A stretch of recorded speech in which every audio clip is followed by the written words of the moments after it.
आनंद लीलामय विग्रहाय हे माभ दिव्य छवि सुंदराय तशिवै महाप्रेम रस प्रदाय श्री कृष्णाय चैतन्य चंद्राय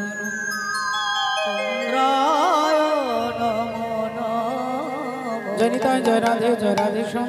उपस्थित समस्त वैष्णव मंडली, ब्राह्मण मंडली, मातृमंडली, पितृमंडली सकले श्रीचरणे जानाई आमार कोटि कोटि सश्रद्ध भक्तिपूर्ण दंडवत प्रणाम। प्रणाम जानाई आजकेर এই महती हरिबासरेर যারা উদ্যোক্তা সেই কমিটির প্রতিটি ভক্ত সদস্যবৃন্দের চরণে জানাই প্রণাম। प्रणाम जानाई एलाकार समस्त देवदेवी तथा अनंत कोटि विश्व ब्रह्मांडेर अनंत कोटि कोटि भक्तवृंद श्रीचरणे अनंत कोटि दंडवत प्रणाम। हरि बोल, हरे कृष्ण। वैष्णव पदकर्ता एक पाशे दाड़िये कलम दिच्छेन जय जय कलरव नदिया नगरे जनमल भिल गोरा शचीर उदरे। ताहले जे भगवान शची मायेर आनंद मुखर आंगिनाय भगवान आजके एसे दाड़ालेन बाबा। भक्तके आनंद देवार जन्य भगवान आसेन, दुष्टेर दमनेर जन्य तिनि आसेन एवं धर्मके प्रतिष्ठा करबार जन्य भगवान बोललेन सम्भवामि जुगे जुगे। जार कथा शुनले, जाके जानले ए जगतेर समस्तई हच्छे व्यथा, भगवानेर कथाटाई हच्छे कथा, और बाकी भगवानके बाद दिए बोले सब हच्छे व्यथा। राधे राधे। जार कथा शुने महाराज परीक्षित जिनि 7 दिनेर मध्य तक्षक दंशने मारा जाबे, जिनि मृत्यु भये छुटे एलेन सुखदेव गोस्वामी प्रभुर चरण प्रान्ते, मृत्यु भये एसेछिलेन, मृत्यु जय करे तिनि फिरे गेलेन बाबा। ताहले जार कथा शुनले मृत्यु भय पर्यन्त भयकेও पराजय करते पारे सेई भगवानेर कथा आज आपनारा सकले एसेছেন भगवत कथा आस्वादन करबार जन्य। ताहले देखुन आजके भगवान गौर सुंदर भक्तके आनंद दिते शची मायेर कोले नेमे एलेन किभाबे। ओई पूर्णिमार चंद्र जिनि किरण प्रकाश,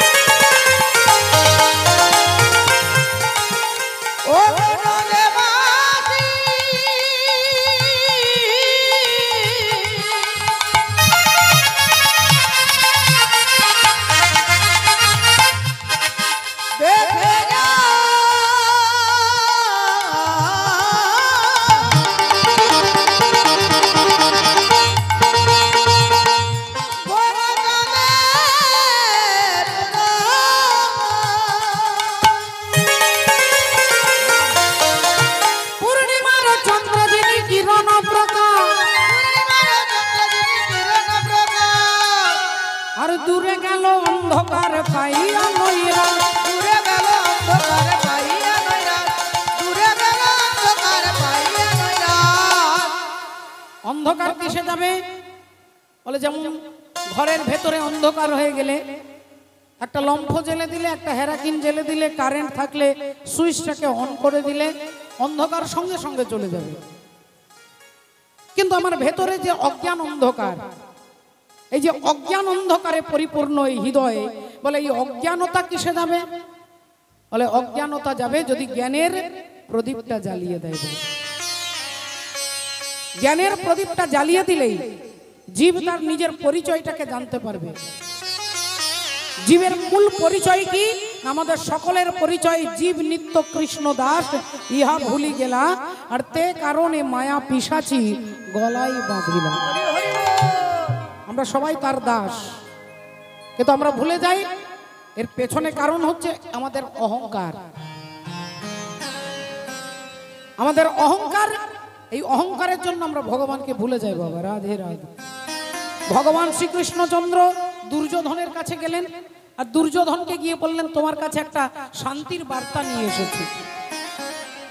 এই কুরুক্ষেত্রের যুদ্ধটাকে তুমি চাইলে বন্ধ করতে পারো, যেখানে লক্ষ লক্ষ মানুষ মৃত্যুর হাত থেকে বাঁচবে।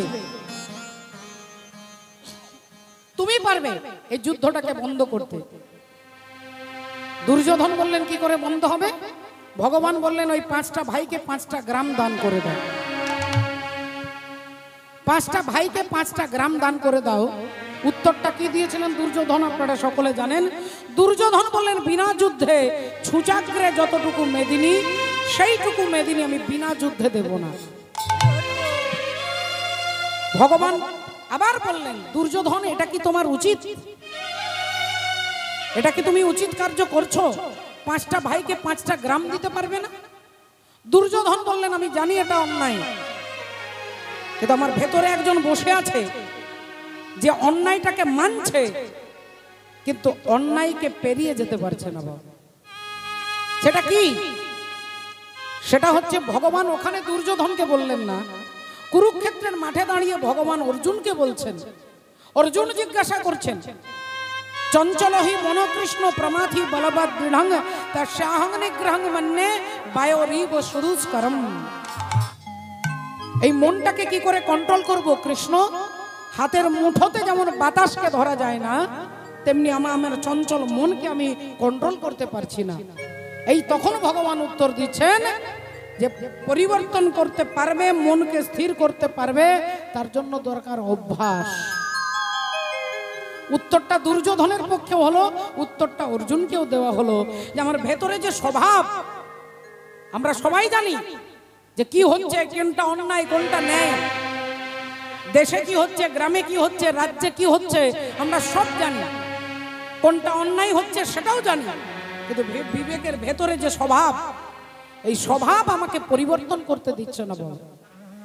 একটা কুকুর যখন আপনার বাড়ির উঠোনে বাইরে বসে আছে, কুকুর আপনি তার হাতে নিজে হাতে করে একটা রুটি ছুঁড়ে দিন, কুকুর আপনার বসে আপনার সামনে ওই রুটিটা ছিঁড়ে ছিঁড়ে খাবে।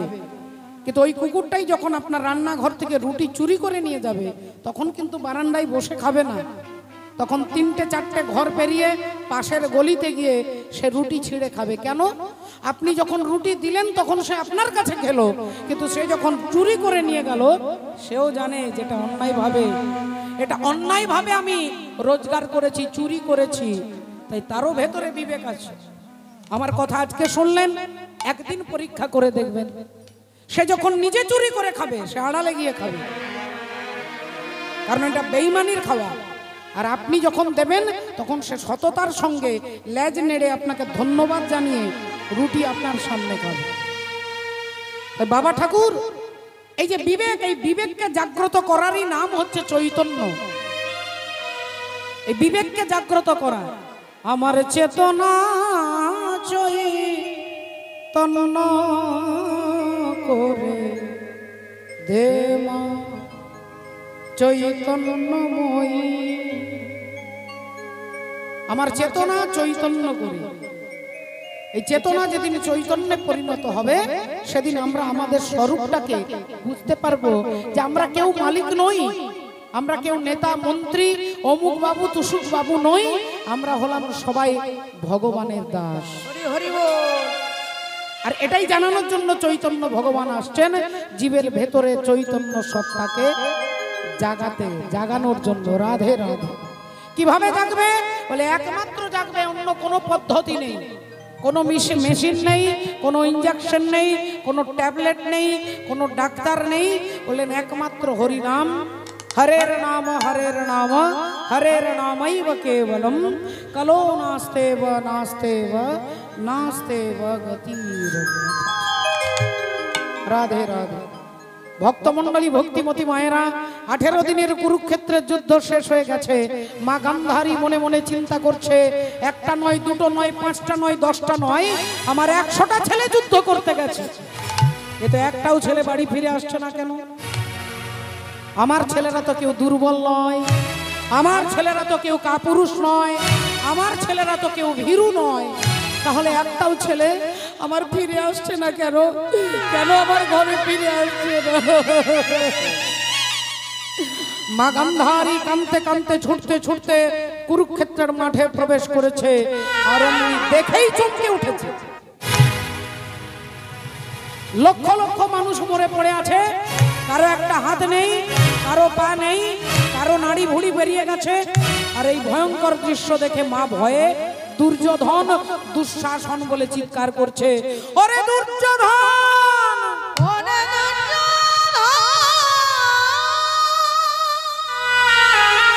ওরে দুঃশাসন, আমি তোদের দেখতে পাচ্ছি না বাবা, আমি তোদের দেখতে পাচ্ছি না।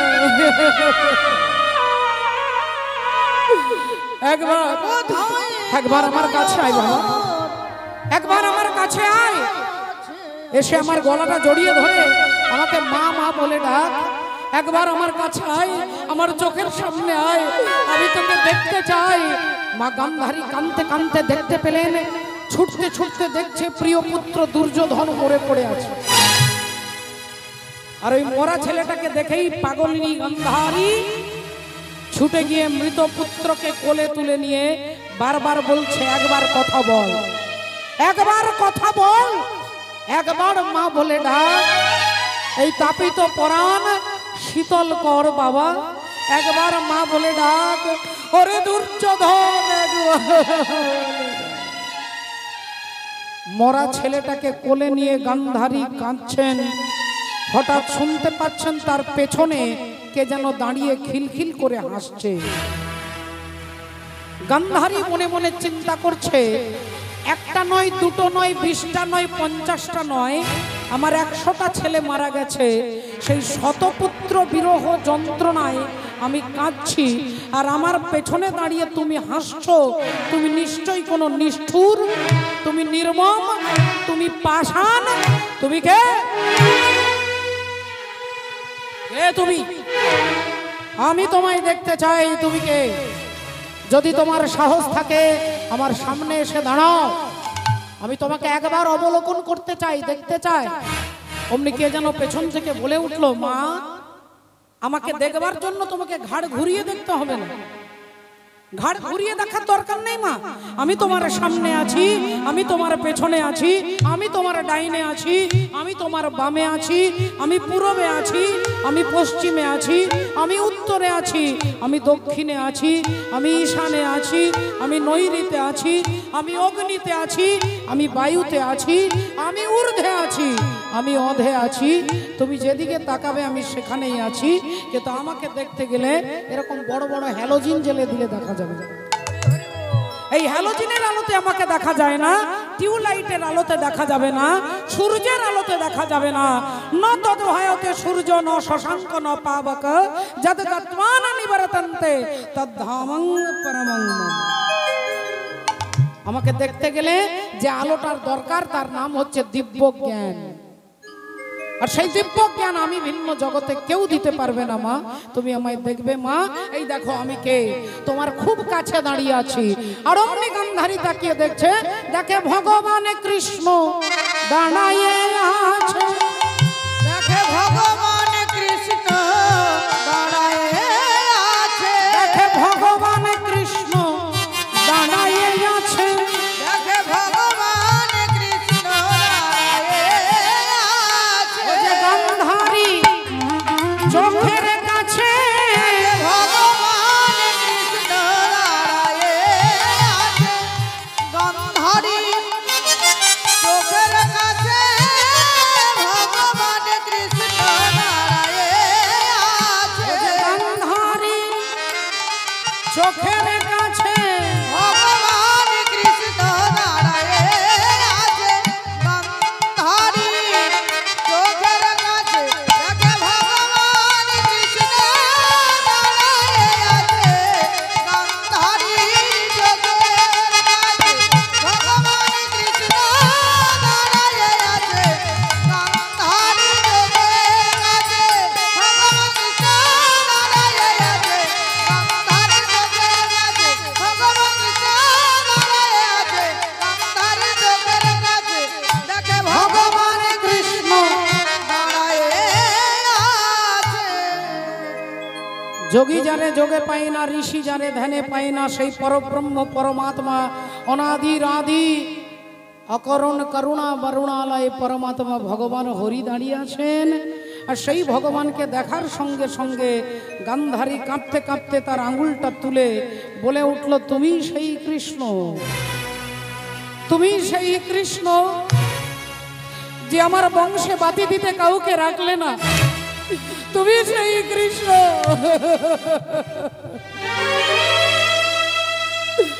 তুমি সেই কৃষ্ণ যে আমাকে মা বলে ডাকবার মতো কাউকে রাখলে না। তুমি সেই কৃষ্ণ যে আমার বংশকে ধ্বংস করে দিয়েছো। এই কৃষ্ণ সারা জগৎ তোমাকে ভগবান বলতে পারে, সবাই তোমাকে প্রণাম করতে পারে, কিন্তু আমি গান্ধারী আজ এই কুরুক্ষেত্রের মাঠে দাঁড়িয়ে আমি তোমাকে অভিশাপ দিচ্ছি। আমি তোমাকে অভিশাপ দিলাম, তুমি যেমন আমার বংশে বাতি দিতে কাউকে রাখলে না, একদিন আমার মতো তোমারও বংশ ধ্বংস হয়ে যাবে। এ কথা যেই বলেছেন, ভগবান একগাল মিষ্টি হেসে স্মিত হেসে গান্ধারীর দিকে তাকিয়ে বললেন, মা তোমার অভিশাপ আমি মাথায় তুলে নিলাম। মা ও মা, তোমার দেওয়া অভিশাপ আমি মাথায় তুলে নিচ্ছি। আমি কথা দিচ্ছি আমার বংশ ধ্বংস হবে, কিন্তু হেই মা গান্ধারী, তোমার একটাও ছেলেকে কিন্তু আমি মারিনি। মা তোমার একটাও ছেলেকে আমি মারি না। আজকে তোমাকে নিঃসন্তান আমি করিনি। আজকে তোমার দুঃখের কারণ আমি নই। তোমার যে চোখে জল পড়ছে, সেই জল পড়ছে যে অশ্রু বিন্দুর কারণ আমি নই। তুমি ভুলে গেছো মা, তোমার অজ্ঞানতা, তোমার মাতৃত্বে অন্যায়, মাতৃত্বের স্নেহ তোমাকে ভুলিয়ে দিয়েছে। আজ থেকে 18 দিন আগে কুরুক্ষেত্রের যুদ্ধ যেদিন শুরু হবে, সকাল সকাল দুর্যোধন তোমাকে প্রণাম করতে এসেছিল। মা দুর্যোধন তোমার পায়ে হাত দিল আর তুমি ছেলের মাথায় হাত দিলে।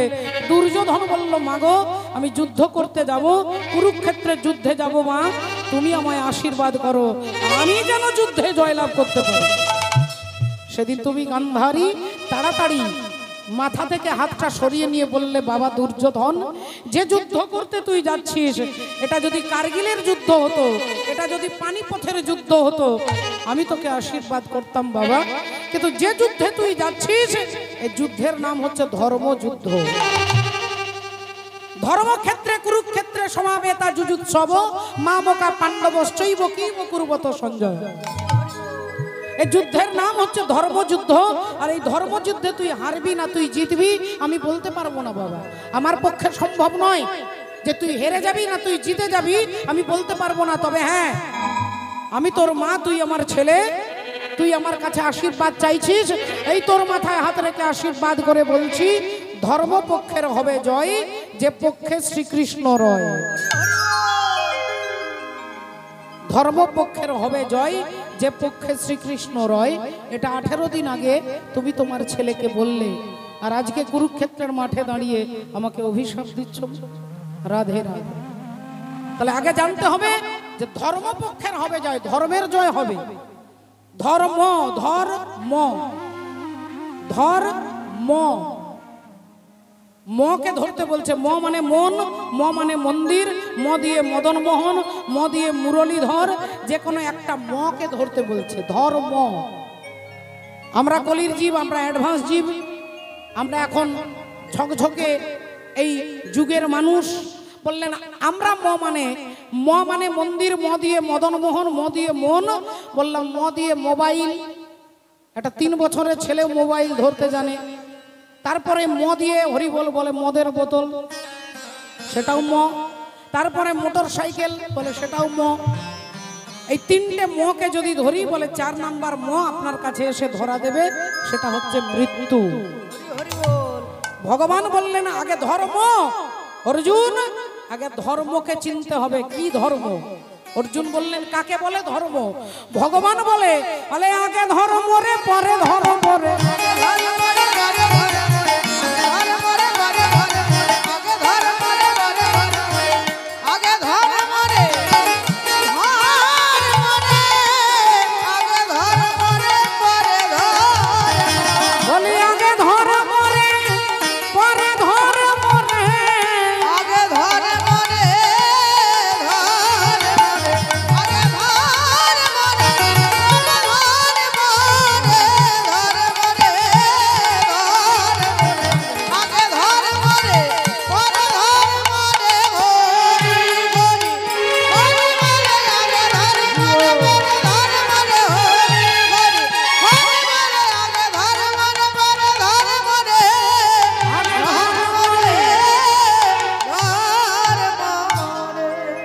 सर्वधर्म परित्यज्य मामेकं शरणं व्रज अहं त्वां सर्व पापेभ्यो मोक्षयिष्यामि मा शुचे। তাহলে কলিযুগের ধর্ম হচ্ছে একমাত্র হরিনাম সংকীর্তন। যে ধর্মকে আপনারা আশ্রয় করেছেন, যে ধর্মের মর্ম আপনারা জেনেছেন, এটাই হচ্ছে মুক্তি, এটাই হচ্ছে গতি। এই হরিনাম কলির জীবের দরজায় দরজায় চৈতন্য ভগবান পৌঁছে দিলেন। রাধে রাধে। ভক্তিমতী মায়েরা একটু উলুধ্বনি হবে, আমরা সবাই উলুধ্বনি হরিধ্বনি দিয়ে নিতাই গৌর প্রেমানন্দে। হাসি মাখা বদনে আরে ছলো ছলো নয়নে নয়নে ওগো আনন্দ কাননে মন ভ্রময়নিবা। একবার হরি বলো হরি বলো মনে রে আমার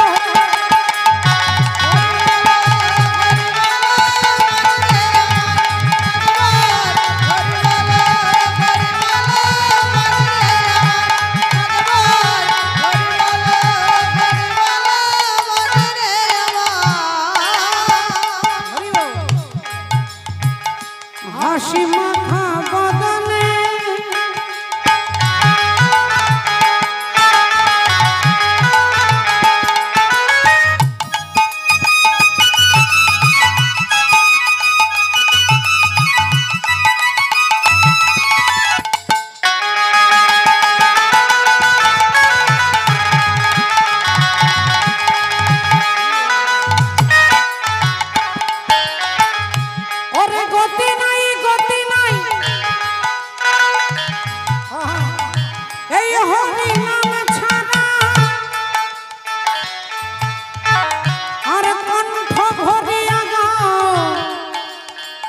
হয়ে আত্মহারা।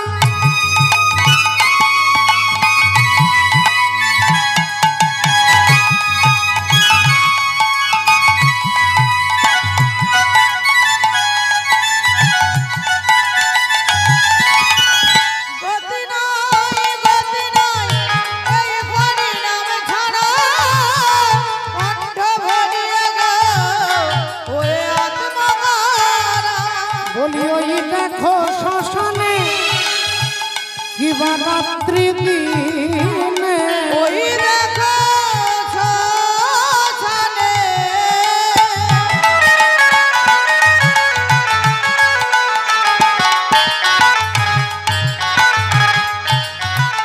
ওই দেখো শ্মশানে কিবা রাত্রি দিনে ওগো পুড়িতেছে মানুষের কত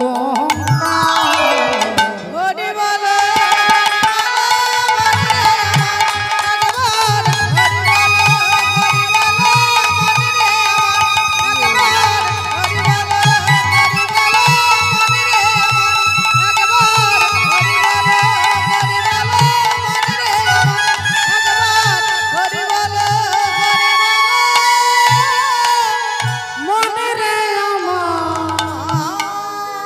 হরিবলা ঠাকুর তিনি হরিবল বলাতে এলেন। পদকর্তা এক পাশে দাঁড়িয়ে কলম দিচ্ছেন। আজ দাপরে নন্দের ঘরে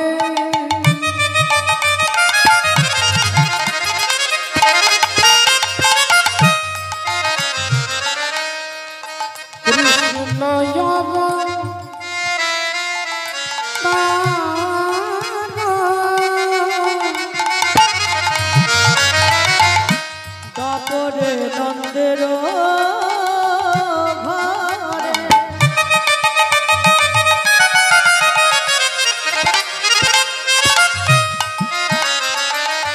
কৃষ্ণ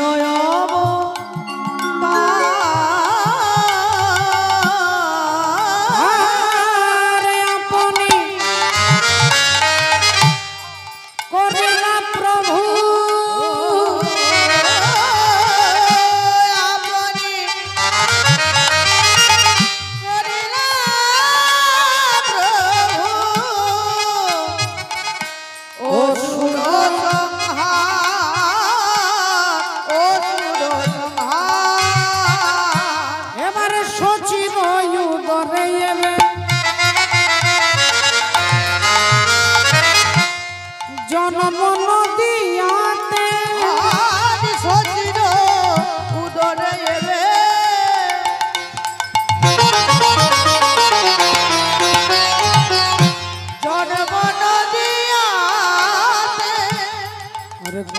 যুগের জীব সব নিস্তার করিতে কলিযুগে জীব সব নিস্তার করিতে কলিযুগে জীব সব নিস্তার করিতে ওগো বাসুদেব ঘোষে কহে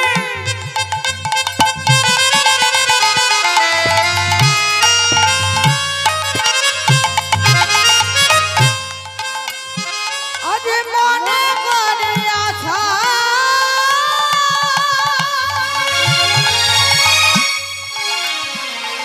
গোপদ নন্দ মনে করিয়া ভরসা গোপদ নন্দ মনে করিয়া ভরসা গোপদ নন্দ মনে করিয়া ভরসা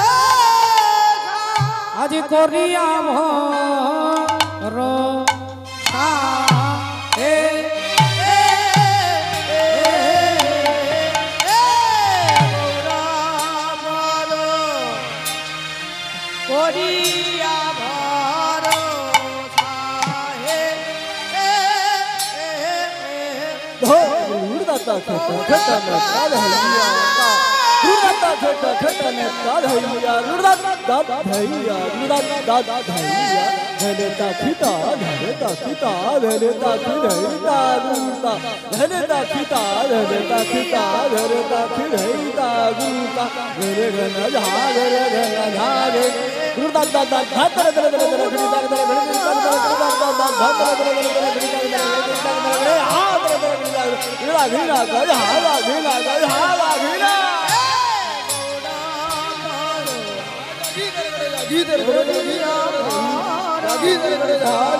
জয় জয় জগৎ গুরু তুমি বাঞ্ছা কল্পতরু সিক্ত কর তপ্ত মরু করুণা তোমার তুমি মাতা তুমি পিতা তুমি জগতের ত্রাতা কেহ নাই তোমা ভিন্ন তুম ভিন্ন জয় নিতাই। উপস্থিত পুনরায় সমস্ত সাধুগুরু ভক্তবৃন্দের শ্রীচরণে আমার কোটি কোটি দণ্ডবোধ প্রণাম জানিয়ে আসুন রাধে রাধে।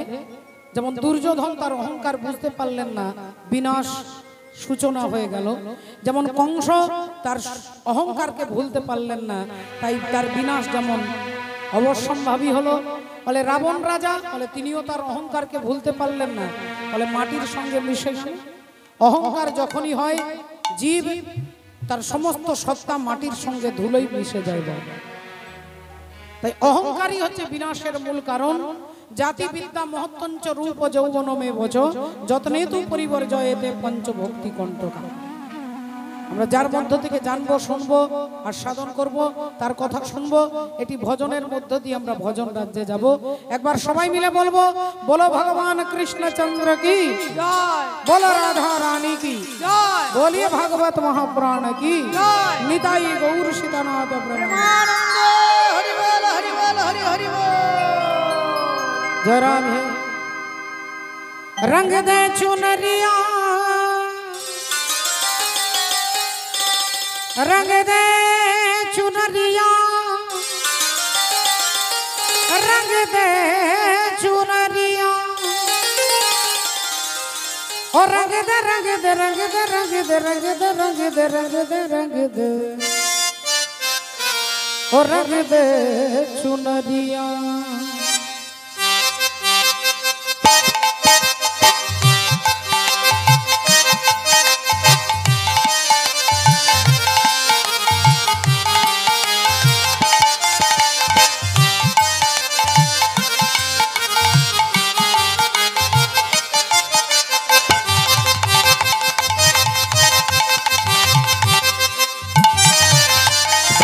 रंग दे चुनरिया ओ रंग दे चुनरिया ओ रंग दे चुनरिया ओ रंग दे चुनरिया ओ शाम पिया बोरी रंग दे चुनरिया ओ रंग दे चुनरिया रंग दे चुनरिया।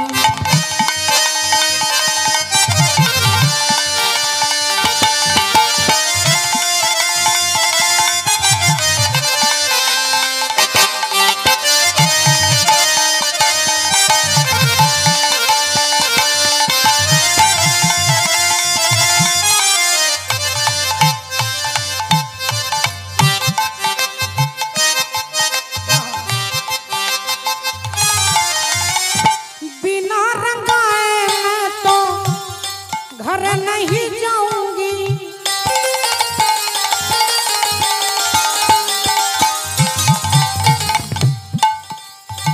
मीराबाई भगवान के बोलছে আমাকে রং না দিলে আমি বাড়ি যাব না, আমাকে রং না দিলে কিন্তু আমি বাড়ি যাব না। यशोमती मैया से बोले नंद लाला राधा क्यों गोरी मैं क्यों काला। यशोमती मैया से बोले नंद लाला राधा क्यों गोरी मैं क्यों काला।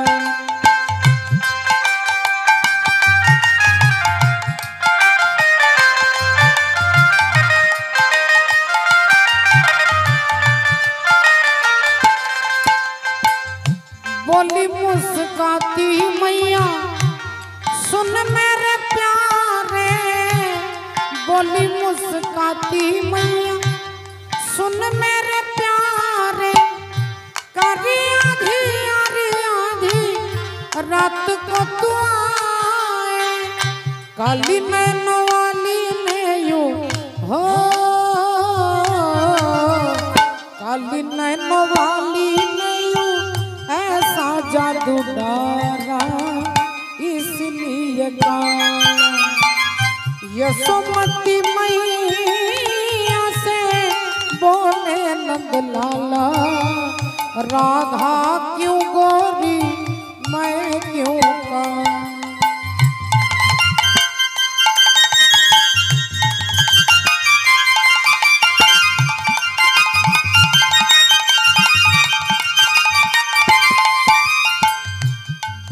আবার বলছি, ऐसी रंग दे, এমন রং দেবে যেটা সাবান দিয়ে ঘষে উঠবে না।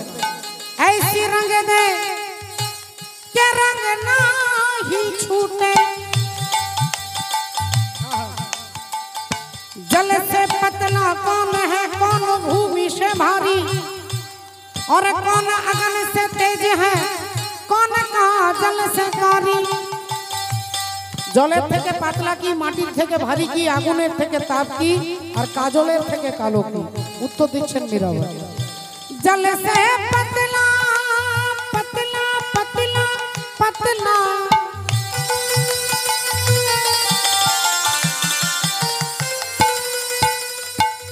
जल से पतला ज्ञान है और पाप भूमि से भारी, क्रोध अगन से तेज है, क्रोध अगन से तेज है, और कलंक काजल से कारी।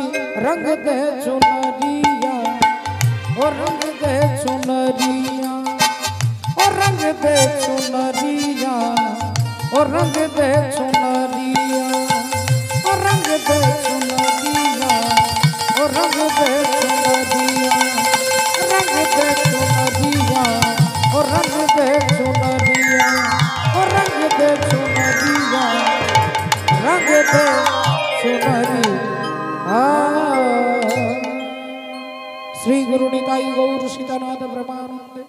হরি হরি বল। সকলের চরণে প্রণাম জানিয়ে আজকে আমরা ওই যে বললাম যে অহংকার আমাদেরকে বিনাশের দিকে নিয়ে যায় মা, আজকে তার তথ্য আমরা শুনবো, তার তথ্য কার অহংকার হলো, কেন কিভাবে বিনাশ হবে, এ কথা জানতে গেলে আজকে একদিন মহামুনি ভৃগু, আর সেই ভৃগু মুনি তিনি যজ্ঞ করছেন, স্বর্গ মর্ত পাতাল সবাইকে নেমন্তন্ন করেছেন মা।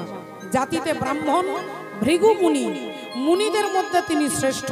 আর সেই ভৃগু মুনির ওপরে দায়িত্ব দিয়েছিলেন যে কে ভগবান নির্বাচন করবে, ব্রহ্মা না বিষ্ণু না মহেশ্বর।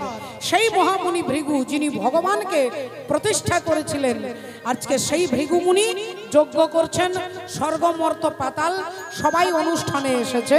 মহাজন কলম দিচ্ছেন, একদিন ভৃগু মুনি যজ্ঞ আরম্ভিলা, একদিন ভৃগু মুনি যজ্ঞ আরম্ভিলা, একদিন ভৃগু মুনি যজ্ঞ আরম্ভিলা, একদিন ভৃগু মুনি যজ্ঞ আরম্ভিলা। ও বাবা, স্বর্গমর্ত পাতাল সবাইকে ডেকেছে তো, ত্রিভুবনের দেব সবে নিমন্ত্রণ কইলা, ভুবনের দেবে গণে নিমন্ত্রণ কইলা, ভুবনের দেবে গণে নিমন্ত্রণ কইলা, ত্রিভুবনের দেবে গণে নিমন্ত্রণ কইলা।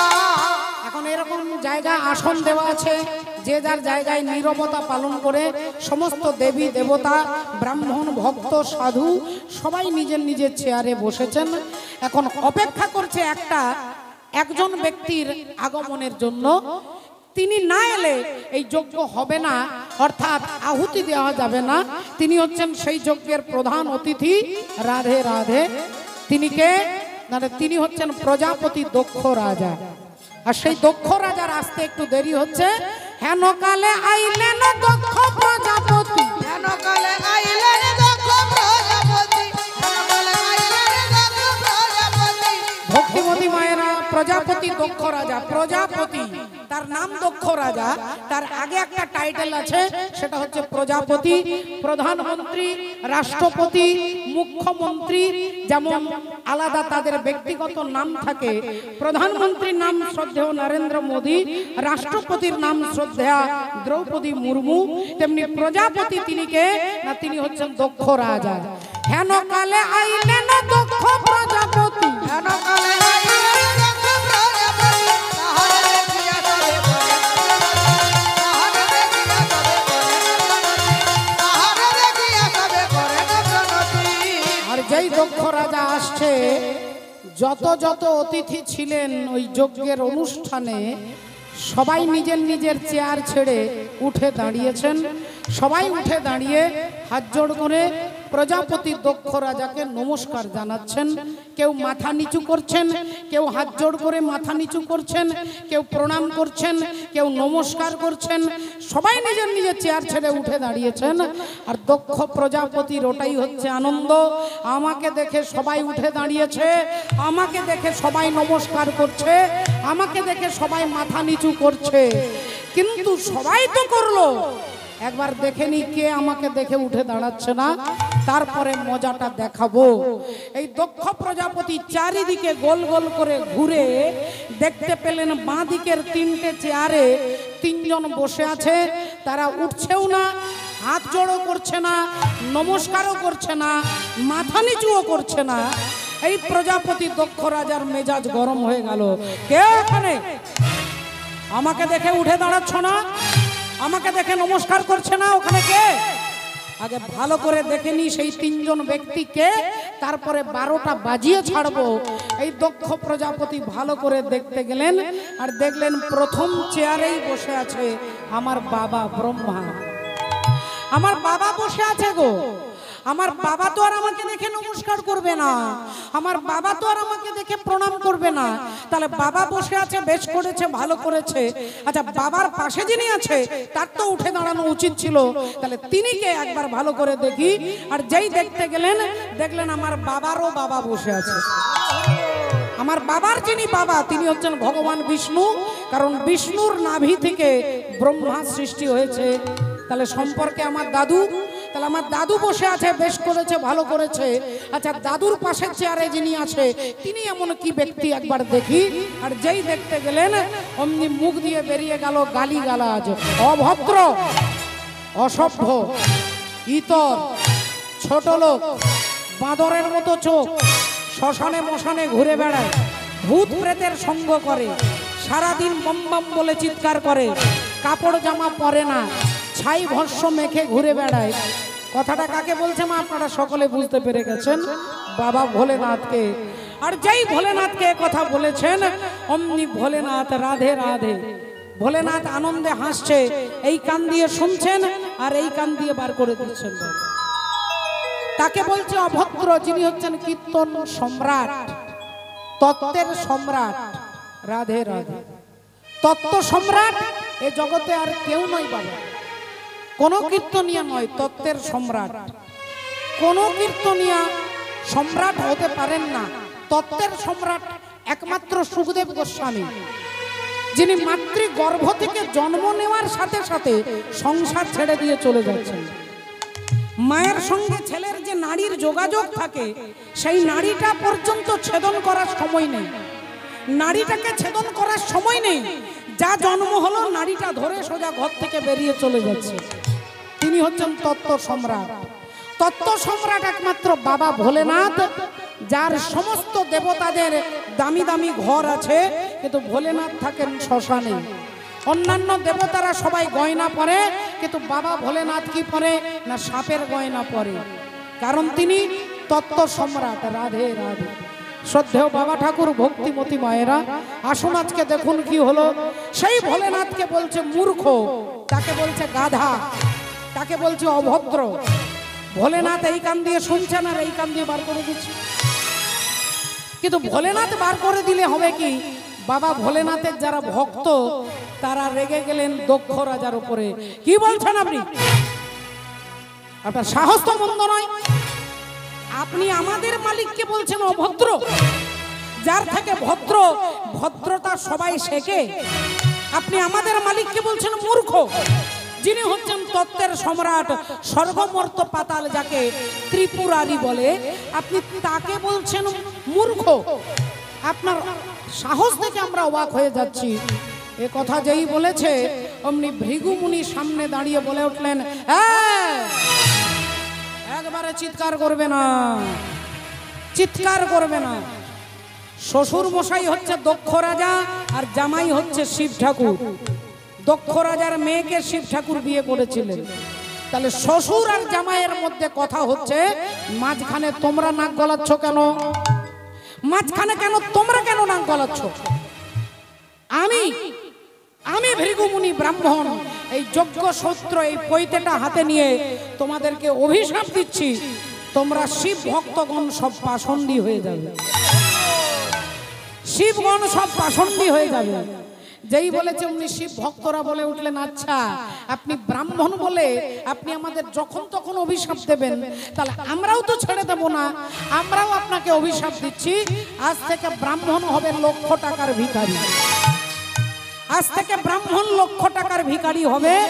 এখনই বাবা ভোলেনাথ চিন্তা করছে, এ তো করোনার তৃতীয় ঢেউ চলে আসছে, শুধু অভিশাপ, এদিক থেকে অভিশাপ যাচ্ছে, ওদিক থেকে অভিশাপ আসছে, এখানে থাকা ভালো হবে না, এখান থেকে সোজা বেরিয়ে আমি ঘর চলে যাই।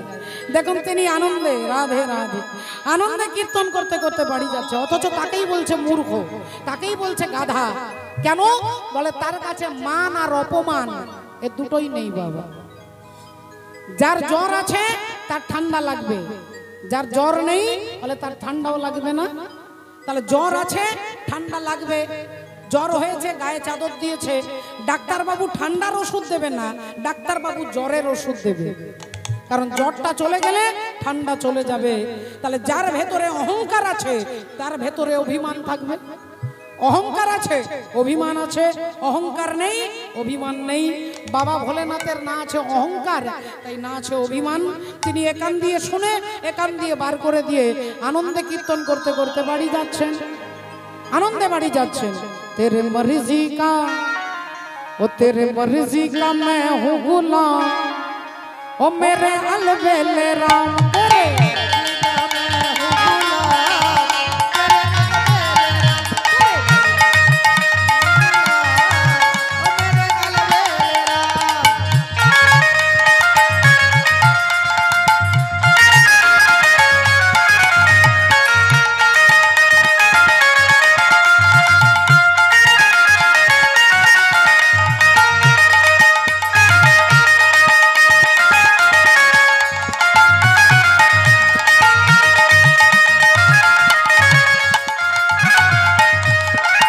अलबेले राम, मेरे अलबेले राम, अलबेले राम, मेरे अलबेले राम, अलबेले राम, मेरे अलबेले राम।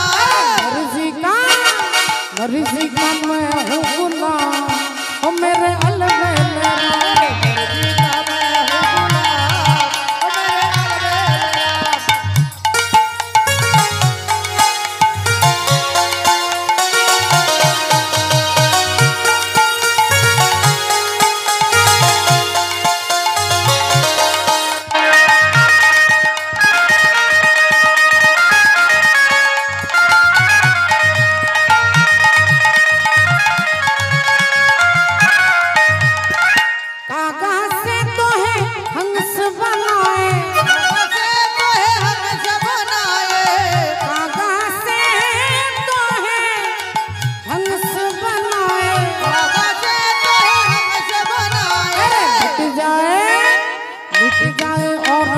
गुलाम, ओ मेरे अलबेले राम।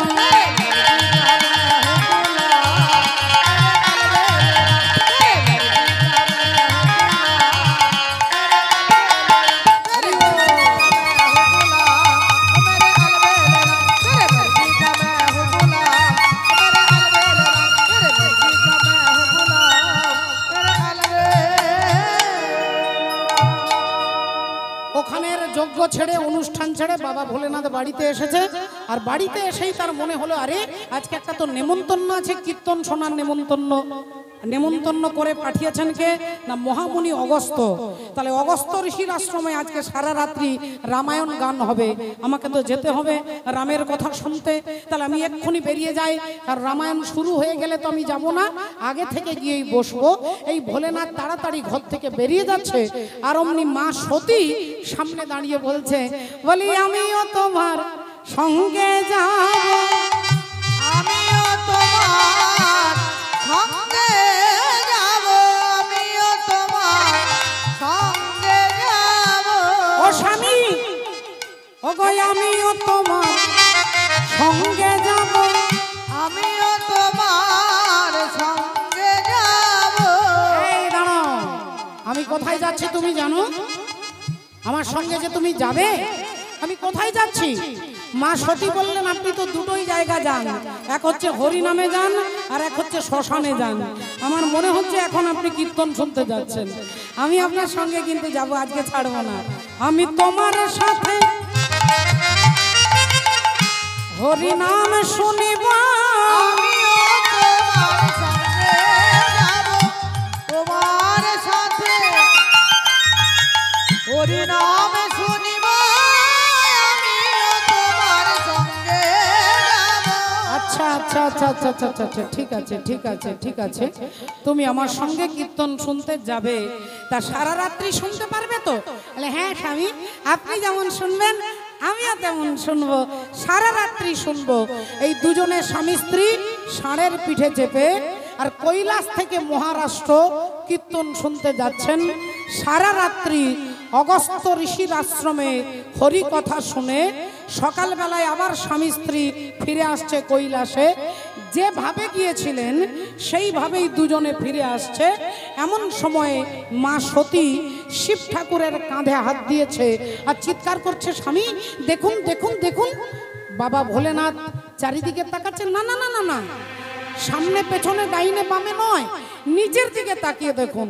আর যেই ভোলেনাথ নিচের দিকে তাকিয়ে দেখছেন, দেখেন নিচে একটা জঙ্গলে ভগবান রামচন্দ্র সীতা দেবীর বিরহে কাঁদছেন। একটা গাছকে জড়িয়ে ধরে বলছে, ওরে বৃক্ষ তুই আমার সীতাকে দেখেছিস? একটা হাতিকে দেখে বলছে, ওরে হস্তি তুই আমার সীতাকে দেখেছিস? আমি সকাল থেকে আমার সীতাকে খুঁজে পাচ্ছি না, আমি সারাদিন তাকে খুঁজছি, আমি তাকে খুঁজে পাচ্ছি না। তুই বল না আমার সীতাকে দেখেছিস? এমন সময় মাথার ওপর দিয়ে একটা পাখি উড়ে যাচ্ছে, আর ওই পাখিটাকে দেখে রামচন্দ্র বলছে, ওরে পক্ষী একটু দাঁড়া একটু দাঁড়া, তুই তো অনেক উঁচু আকাশে উড়তে পারিস, তুই কি আমার সীতাকে দেখতে পাচ্ছিস? দেখ না কোথাও দেখা যাচ্ছে নাকি? আমি আমার সীতাকে হারিয়ে মণিহারা ফণির মতো সারা জঙ্গলে খুঁজে বেড়াচ্ছি, আমার সীতাকে খুঁজে পাচ্ছি না। রামচন্দ্র সীতার বিরহে পাগলের মতো ছুটছে, কাঁদছে, আর এই দৃশ্য দুজনেই দেখছে। বাবা শিব ঠাকুর দেখছেন আর মা সতী দেখছেন। এখানে মায়েরাও আছেন, এখানে বাবারাও আছেন। কীর্তন শোনার মানসিকতা সবার কিন্তু সমান নয়, সকলের উদ্দেশ্য আলাদা আলাদা, কোথাও না কোথাও একটু আলাদা, সকলের মনোভাবও একরকম হতে পারে না। বাবা ভোলেনাথ রামচন্দ্র কাঁদছে, শিব ঠাকুরের গুরু হচ্ছে রাম, গুরুদেব কাঁদছে, আর বাবা ভোলেনাথ হাতে তালি দিয়ে হাসছে আর বলছে, প্রভু তোমার অ্যাক্টিংটা খুব ভালো হচ্ছে, যাত্রাটা ভালো হচ্ছে, অভিনয় ভালো হচ্ছে, তোমার খুব ভালো লাগছে, হরি বল। শিব ঠাকুর হাসছে। কেন হাসছেন? বলে বাবা ভোলেনাথ হচ্ছে তত্ত্ব সম্রাট, আর তত্ত্ব সম্রাট তিনি জানে যে যে সীতার জন্য রামচন্দ্র কাঁদছে, সেই সীতাকে যে রাবণ রাজা তুলে নিয়ে গেছে, পেছনে রামচন্দ্রের পারমিশন আছে। বল রামচন্দ্রের অনুমতি ছাড়া রাবণ রাজার ঠাকুর দাদার ক্ষমতা নেই যে তিনি সীতা দেবীকে তুলে নিয়ে যান। সীতা দেবীর বাবা জনক রাজা, জনক রাজা যে ধনুকটার ওপরে, যে ধনুকটা ভেঙে নিয়ে রামচন্দ্র সীতাকে বিবাহ করেছিলেন, সেই হরধনু সেটা তুলতে বড় বড় তাবড় তাবড় রাজারা পারেননি। কত রাজারা এসেছিলেন, মহারাজারা এসেছিলেন, ওই ধনুকটাকে একটু সরাতে পারেননি। আর 14 বছরের মা সীতা বাঁ হাত দিয়ে প্রতিদিন ধরতেন আর ডান হাতে কাপড় দিয়ে পরিষ্কার করতেন, বাঁ হাতে তুলতেন আর ডান হাতে ছেঁড়া কাপড় দিয়ে ওই ধনুকটাকে প্রতিদিন পরিষ্কার করতেন। সেই হচ্ছে সীতা দেবী। রাবণের ক্ষমতা আছে যে সীতা দেবীকে তুলে নিয়ে আর তার রথের ওপরে তুলবেন? এ ক্ষমতা নেই বাবা। এই ক্ষমতাটা কার? না পরমাত্মা ভগবানের ক্ষমতা। তিনি ক্ষমতা, তিনি দিয়েছেন পারমিশন। কোন দিন? সীতা দেবী বিয়ে করে যখন শ্বশুর বাড়ি এলেন, শ্বশুর বাড়িতে তিনি এক গ্লাস জল পর্যন্ত খাননি 3 দিন। একটা হই হই ব্যাপার, নতুন বৌমা জল খাচ্ছে না। রাজা দশরথ গিয়ে বললেন, বৌমা তুমি আমার ঘরে কিছু খাচ্ছ না কেন বাছা? সীতা দেবী পরিষ্কার করে বললেন, বাবা আপনি ব্রাহ্মণ বধ করেছেন, আপনি অপরাধী, তাই আপনার ঘরে জলগ্রহণ করতে পারছি না। দশরথ বললেন, আমি ব্রাহ্মণ বধ করেছি? সীতা দেবী বললেন, বাবা অনেক দিন আগের কথা তো ভুলে গেছেন আপনি। একদিন আপনি মৃগয়া করতে গিয়েছিলেন, আর এদিকে অন্ধ মুনি তার ছেলেকে জল আনতে পাঠিয়েছে। সেই ছেলে সিন্ধু কলসিটা জলে ডুবিয়েছে, আর রাজা দশরথ ভাবছে হরিণ, আর হরিণ মনে করে শব্দভেদী বানটাকে ছুড়ে দিয়ে।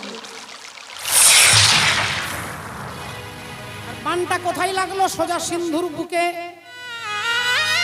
শব্দভেদী বান সবাই চালাতে পারেন না বাবা। শব্দভেদী বান কারা কারা চালাতে পারতেন? এক হচ্ছে রাজা দশরথ, দুই হচ্ছে পরশুরাম, তিন হচ্ছে দ্রোণাচার্য, চার হচ্ছে কৃপাচার্য, পাঁচ হচ্ছে অর্জুন, ছয় হচ্ছে শিব ঠাকুর। শব্দভেদী বান সবার পক্ষে চালানো সম্ভব নয়। রাজা দশরথ বানটাকে চালালেন, সোজা সিন্ধুর বুকে লাগলো। সিন্ধু ছটপট করছে যন্ত্রণায়। রাজা দশরথ এসে বুকে তুলে নিয়ে বলছে যে আপনি আমাকে ক্ষমা করুন, আমি হরিণ মনে করে আপনাকে শব্দভেদী বানে আঘাত করেছি। সিন্ধু বললেন, রাজা মশাই, জন্ম মৃত্যু বিবাহ সবই হচ্ছে বিধাতার লেখা। আপনি আমাকে মারতেই পারতেন না যদি আমার কপালে লেখা না থাকতো। আপনার প্রতি আমার বিন্দু মাত্র দুঃখ নেই, কিন্তু দুঃখ হচ্ছে আমার পিতা মাতা দুজনেই অন্ধ, তারা জলের জন্য ছটপট করছে। আপনি কি পারবেন আমার বাবাকে একটু জল দিয়ে আসতে? রাজা দশরথ বললেন, এক্ষুনি যাচ্ছি। ওই মাটির কলসি করে জল এনে অন্ধমুনির কাছে দাঁড়ালেন। অন্ধমুনি তিনি চোখে অন্ধ, জ্ঞানে অন্ধ নয়। চোখে অন্ধ আর জ্ঞানে অন্ধ। জ্ঞানে অন্ধ হচ্ছে ধৃতরাষ্ট্র। ধৃতরাষ্ট্রকে জ্ঞান অন্ধ বললেন। চোখে অন্ধ ব্যক্তি এই জড় জগৎটাকে দেখতে পায় না, কিন্তু পরমাত্মাকে দেখতে পায়। আর জ্ঞানে অন্ধ ব্যক্তি হচ্ছে ধৃতরাষ্ট্র। তিনি দেখতেই পেলেন না যে তার ছেলেরা কত বড় অন্যায় করল। বাড়ির বৌমাকে এনে রাজসভায় দাঁড় করিয়ে বলছে ওর কাপড়টাকে খুলে নে দ্রৌপদী। সেদিন ধৃতরাষ্ট্র চুপ করে আছে। যেদিন লাক্ষা ভবনে আগুন জ্বালিয়ে দিলেন, গোটা ঘরটা তেল দিয়ে তৈরি হয়েছে। জলের বদলে তেল দিয়ে, ঘি দিয়ে তৈরি করেছিলেন। পঞ্চপাণ্ডবকে পুড়িয়ে মারবে, সেদিন অন্ধ ধৃতরাষ্ট্র অন্ধ ছিলেন, চোখ বন্ধ করেছিলেন।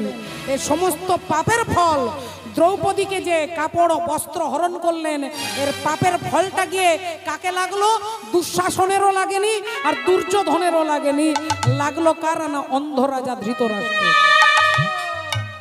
আপনার ছেলে বাড়িতে অন্যায় করছে, আপনি বাবা যদি চোখ বন্ধ করে বসে থাকেন, ওই কর্মের ফল আপনাকে পেতে হবে বাবা। আমি বলছি না, মহাভারত বলছে, আমার বানানো কথা নয়। মহাভারত শাস্ত্র বলছেন, বেদব্যাস বলছেন। সেদিন দ্রৌপদীকে যে চুলের মুঠি ধরে এনে কাপড়টা খুলে নেবার আদেশ দিলেন, সেদিন যে পাশা খেলা হলো, অন্যায়ভাবে পঞ্চপাণ্ডবকে হারিয়ে দেওয়া হলো, এ সমস্ত পাপের ফল ধৃতরাষ্ট্রকে ভোগ করতে হলো। এটাই হচ্ছে নীতি, এটাই হচ্ছে নিয়ম। তিনি জ্ঞানে অন্ধ। তাই অন্ধমুনি বললেন, আমার ছেলে জল আনতে গেছে। আপনি কে? না, আমি অযোধ্যার রাজা দশরথ। বললেন, মাফ করবেন, আপনাকে জল দিতে হবে না, আমার ছেলে এক্ষুনি আসবে। দশরথ হাত জোড় করে বলে উঠলেন, অপ্রিয় সত্য কথা, আপনার পুত্রকে আমি শব্দভেদী বাণ দ্বারা হত্যা করেছি।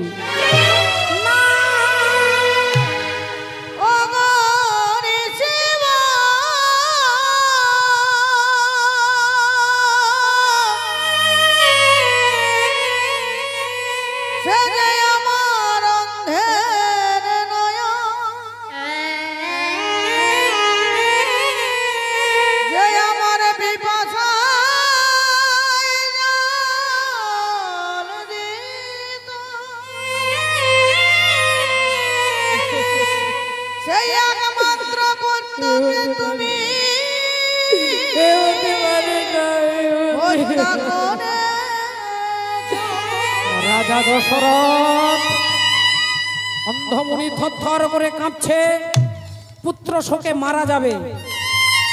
তাই মরবার আগে বললেন, রাজা তুমি যেমন আমার পুত্রকে মারলে, আমি যেমন মরে যাব। মরবার আগে অভিশাপ দিচ্ছি, একদিন আমার মতো পুত্র শোকে তুমিও মরবে। আমার মতো পুত্র শোকে তুমিও মরবে। আর সেই কথা আজকে রাজা দশরথকে মনে করিয়ে দিচ্ছেন কে না সীতা দেবী। আর অমনি রাজা দশরথের মনে পড়ে গেল, তাই তো আমি ব্রাহ্মণকে বধ করেছি, তাহলে মা কি করলে অপরাধ মুক্ত হবে? সীতা দেবী বলছেন, ভালো করে শুনে নিন বাবা, এমন একজন ব্রাহ্মণকে নেমন্তন্ন করুন যিনি আজ পর্যন্ত কারোর বাড়িতে যজমানি করতে যায়নি। এমন একজন ব্রাহ্মণকে খুঁজুন যিনি 4টে বেদ মুখস্থ করেছে। এমন একজন ব্রাহ্মণকে খুঁজুন যিনি কারোর ঘরে জলগ্রহণ করেননি। এরকম ব্রাহ্মণ যদি আপনি পান, সেই ব্রাহ্মণকে আপনার বাড়িতে সেবা দিলে আপনি মুক্ত হবেন অপরাধ থেকে। রাজা দশরথ বললেন, মাগো, যতদূর আমার দৃষ্টিশক্তি, এরকম ব্রাহ্মণ স্বর্গমর্ত পাতালে কেউ নেই যে কারোর বাড়িতে জলগ্রহণ করেননি। সীতা দেবী বললেন, একজনই আছে, আর তিনি হলেন লঙ্কার রাজা রাবণ রাজা। হরি হরি বল। লঙ্কার রাজা রাবণ, যিনি 4 বছর বয়সে বেদ পাঠ শুরু করেছিলেন, 10 বছর বয়সে 4টে বেদকে মুখস্থ করেছিলেন, এবং বেদজ্ঞ ব্রাহ্মণ হচ্ছেন রাবণ। আপনি তাকে নেমন্তন্ন করুন। রাজা দশরথ চিঠি লিখলেন।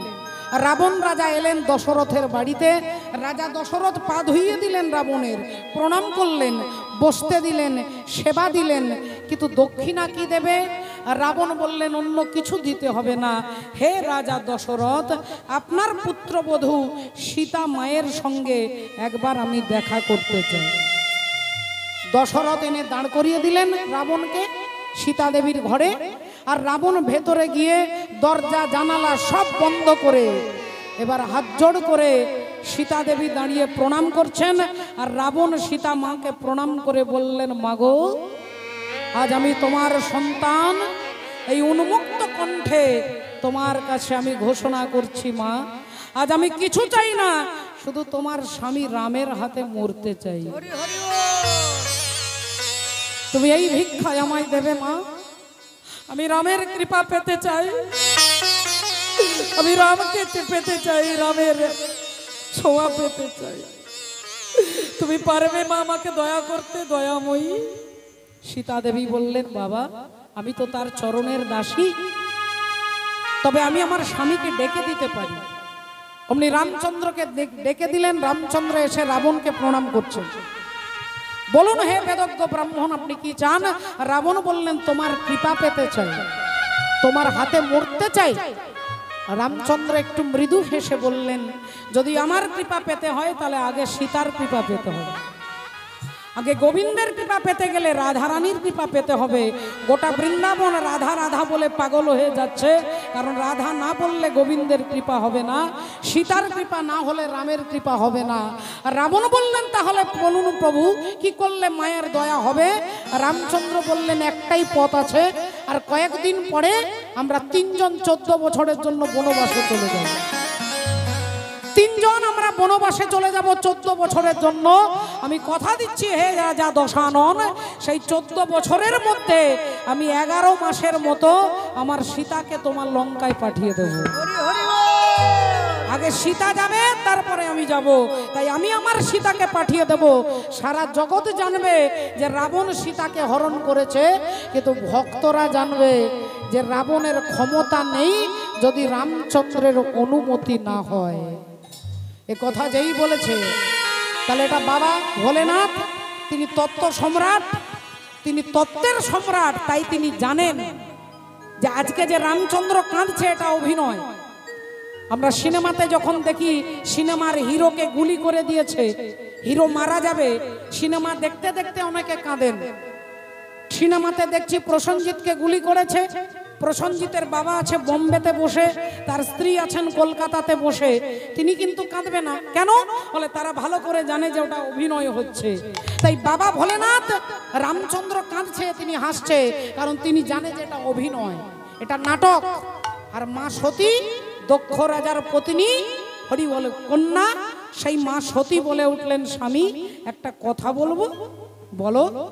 গোটা রাত্রি যে রাম নাম শুনলাম, সেই রাম আর জঙ্গলে যিনি কাঁদছেন এই রাম, এই দুটো কি আলাদা না একজনই ব্যক্তি? বাবা ভোলেনাথ বললেন, না, দুজন তো আলাদা নয়, একজনই ব্যক্তি। যার কথা শুনেছি রাম আর যাকে দেখছো জঙ্গলে রাম, এই দুজন একজনই ব্যক্তি। বললেন তাহলে ইনি কেমন ভগবান? এনার স্ত্রীকে রাবণ তুলে নিয়ে গেছে, ইনি জানেন না?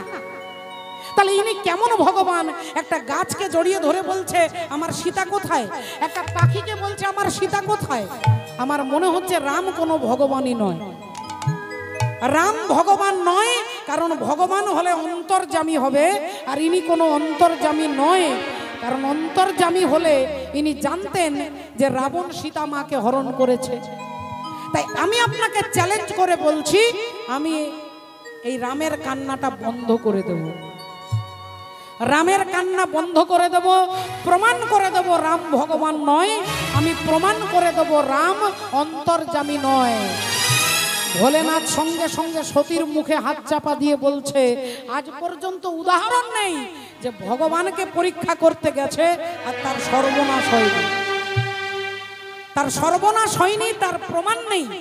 ইন্দ্রের পুত্র ছিল দেবরাজ ইন্দ্র, আর সেই ইন্দ্রের ছেলের নাম হচ্ছে জয়ন্ত। আর জয়ন্ত ভগবান রামকে পরীক্ষা করতে গেল যে তুমি কেমন ভগবান। কি করলেন?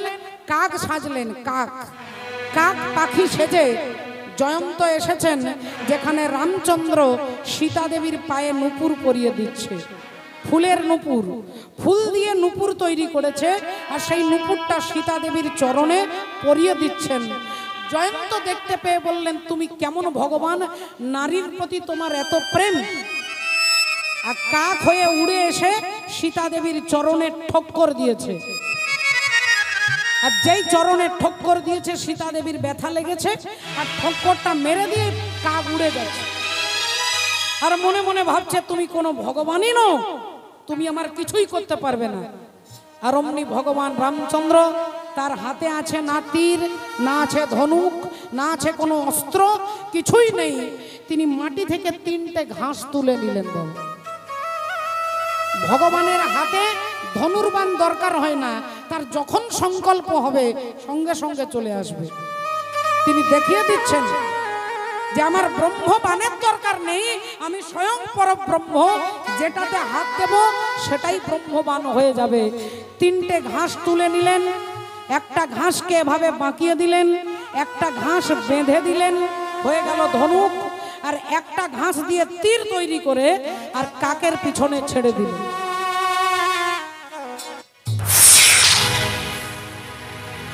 কাকের পিছনে ছেড়ে দিলেন, আর সেই ব্রহ্মবাণ আজকে জয়ন্তর পেছনে যাচ্ছে।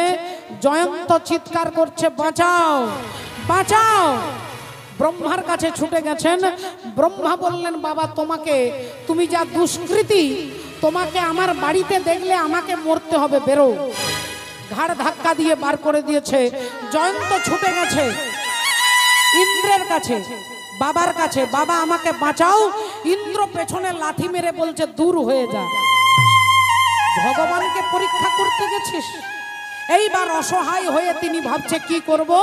এমন সময় দেখা হয়ে গেল একজন সাধুর সঙ্গে, যিনি দিন রাত্রি বলে নারায়ণ নারায়ণ নারায়ণ। নারদ মুনির সঙ্গে দেখা হয়ে গেল। সেই নারদ মুনি রাস্তা দিয়ে যাচ্ছিলেন। अरे कारी कमरी वाला मेरा यार है, मेरे मन का मोहन तू दिलदार है।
জয়ন্ত এসে পায়ে ধরেছে দেবর্ষি নারদ, আমাকে বাঁচান।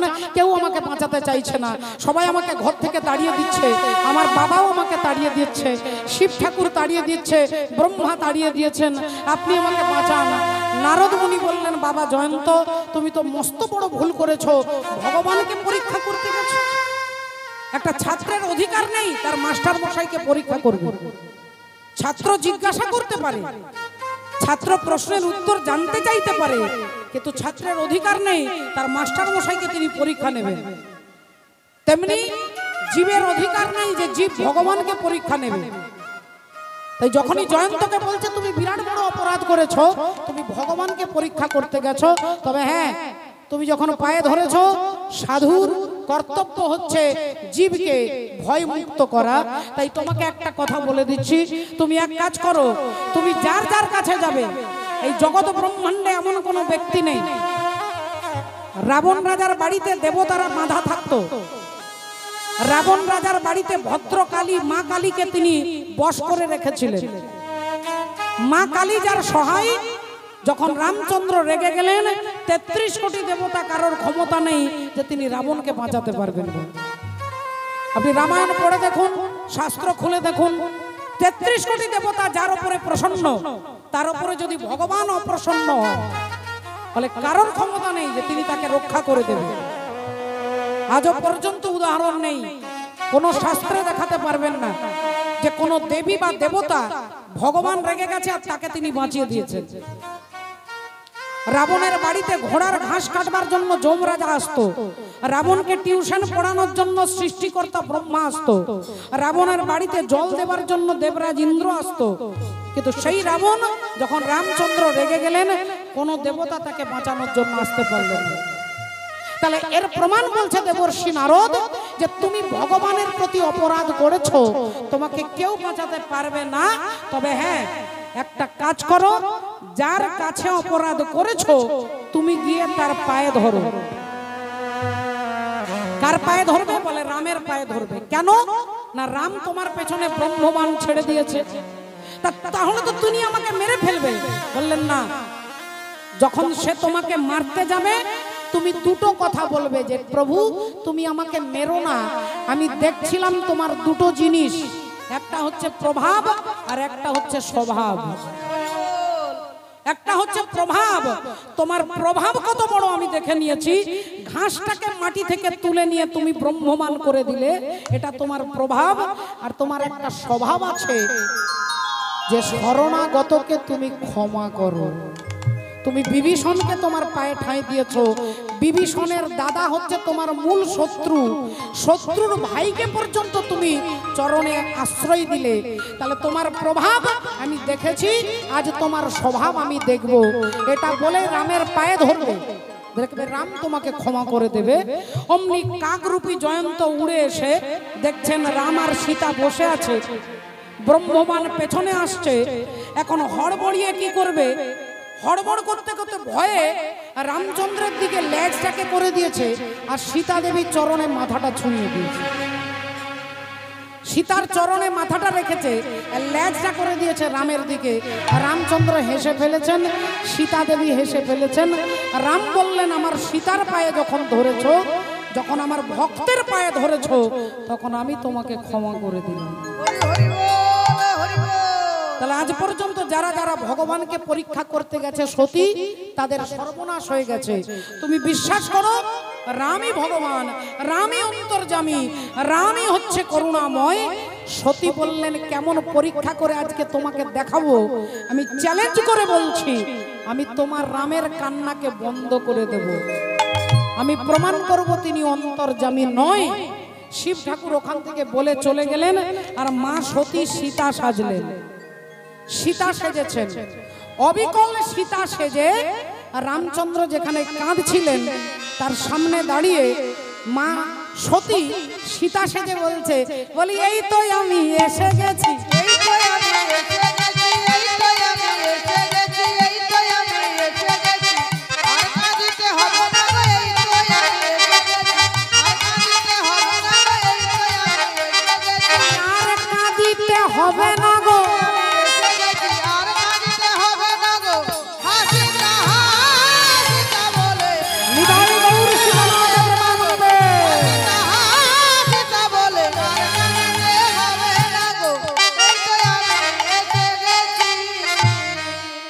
সীতা সেজে সতী রামচন্দ্রের সামনে দাঁড়িয়ে বলছে আপনি কাঁদবেন না, আর কাউকে জিজ্ঞাসা করবেন না, আমি আপনার সীতা চলে এসেছি, আমি আপনাকে পরীক্ষা করছিলাম আপনি আমাকে কত ভালোবাসেন, তাই আমি দেখেছি আপনি গাছকে পাখিকে জিজ্ঞাসা করছেন আমার কথা, আর কাঁদবেন না, আপনি চোখের জলটা মুছে নিন, আমি আপনার সীতা চলে এসেছি। আর অমনি রামচন্দ্র দু হাত দিয়ে চোখের জলটাকে মুছে নিচ্ছে। আর দু হাতে যখন চোখের জলটাকে মুছে নিচ্ছেন, সতী মনে মনে ভাবছে দেখেছো আমি চ্যালেঞ্জে জিতে গেছি। আমার স্বামী ভোলেনাথের কাছে আমি চ্যালেঞ্জ করে এসেছিলাম রামের কান্না বন্ধ করে দেবো, এবার আমি এটাও প্রমাণ করে দেবো যে রাম অন্তর্যামী নয়। এই তো রামচন্দ্র দু হাত দিয়ে চোখের জলটাকে মুছে নিয়েছেন। সতী মনে মনে খুব অহংকার হচ্ছে, খুব আনন্দ করছে, আমি চ্যালেঞ্জে জিতে গেছি। আর অমনি রামচন্দ্র দু হাত জোড় করে মা সতীকে হাত জোড় করে বলছেন, মা তুমি আমার প্রণাম নাও, তোমার স্বামী ভোলেনাথ ভালো আছে তো? ও মা তোমার ভোলেনাথ ভালো আছে তো নাকি? এ কথা যেই বলেছে যেন 440 ভোল্টের কারেন্ট লেগে গেছে। মা সতী চমকে গেছে,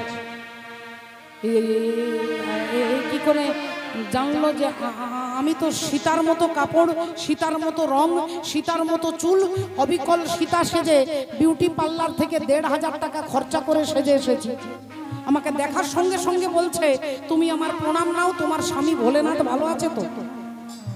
এইবার চমকে গেছে, থমকে গেছে, বলছেন মানে মানে বলছি আপনি আপনি কি করে জানলেন যে আমি আপনার সীতা নই? রামচন্দ্র বললেন, মা যিনি আমার সীতা, সীতা কখনো আমার আগের দিকে দাঁড়ায় না, সীতা আমার পেছনে দাঁড়ায়। রামের পেছনে সীতা, সীতার পেছনে লক্ষণ। তাহলে আমরা যদি পেছন দিক থেকে যাই তাহলে আগে লক্ষণ, তারপরে সীতা, তারপরে রাম।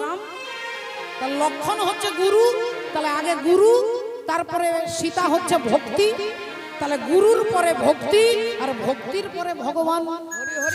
তাহলে তুমি কেমন সীতা মা যে তুমি আমার আগের দিকে দাঁড়িয়ে আছো? আমার সীতা তো আমার আগে দাঁড়ায় না। এই যেই কথা বলেছে মা সতী চমকে গেছে, তাড়াতাড়ি করে পালিয়ে আসছেন বাবা ভোলেনাথের কাছে। আর বাবা ভোলেনাথ চোখ বন্ধ করে দেখছিলেন যে ওখানে কি হচ্ছে একটু দেখি।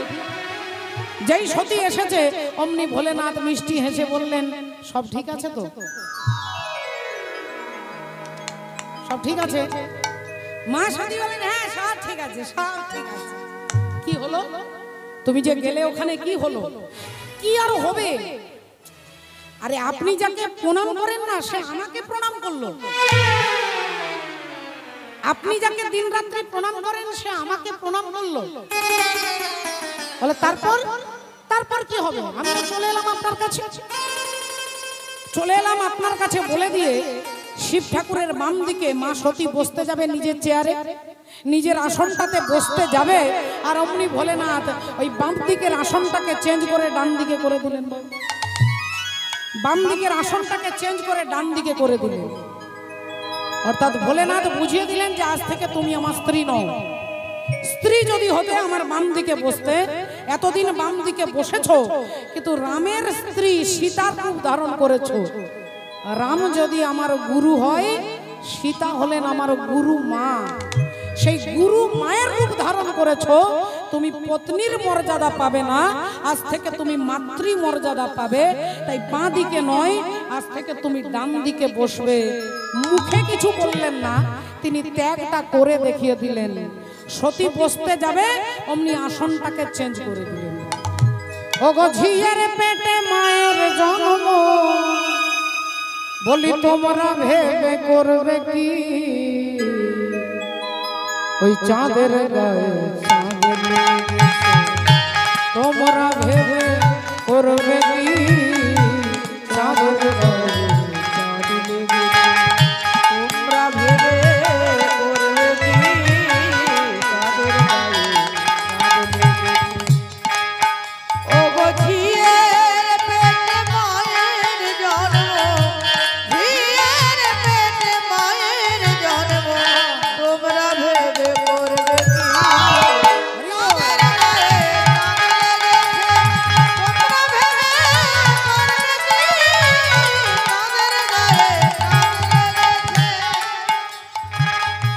যে 6 মাসের এক কন্যা ছিল, হ্যাঁ, আর 9 মাসে তার গর্ভ হলো গো।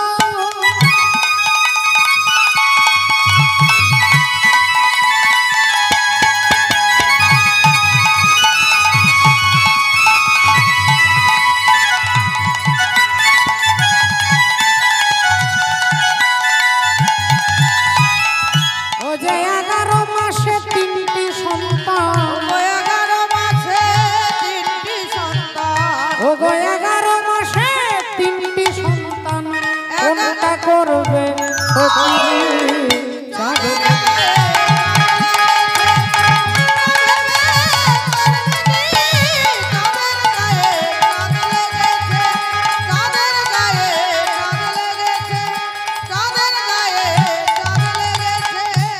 ও মা।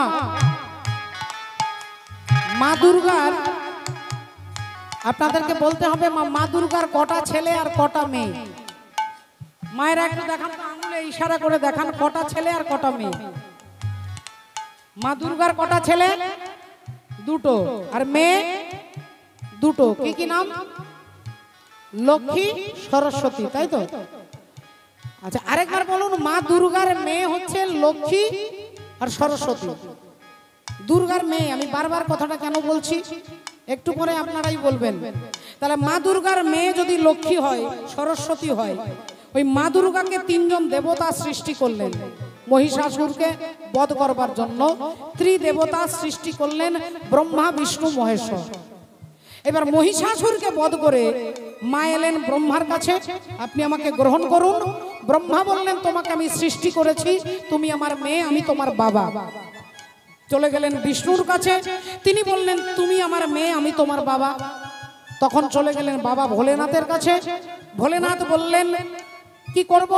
মা দুর্গা বললেন, যদি আমাকে গ্রহণ না করেন আমি আত্মহত্যা করব। ভোলেনাথ বললেন, একবার নয় 108 বার যদি দেহটাকে পাল্টাতে পারো তাহলে তুমি হবে আমার স্ত্রী। তাহলে মা দুর্গা বাবা ভোলেনাথকে পেলেন, বিবাহ করলেন।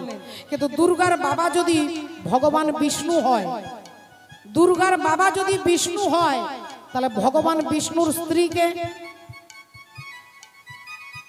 ভগবান শ্রী বিষ্ণুর পত্নীর নাম কি? স্ত্রীর নাম কি? মা লক্ষ্মী। তাহলে মা দুর্গার বাবা হচ্ছে বিষ্ণু, আর বাবার স্ত্রী কে হবে? বাবার স্ত্রী কে হয়? বলে মা। তাহলে মা দুর্গার বাবা যদি বিষ্ণু হয়, লক্ষ্মী যদি মা হয়, এক্ষুনি বললেন দুর্গার মেয়ে হচ্ছে লক্ষ্মী, আবার এক্ষুনি হয়ে গেল দুর্গার মা হচ্ছে লক্ষ্মী। ও গো ঝিয়ের পেটে মায়ের জন্ম, তোমরা ভেবে করবে কি?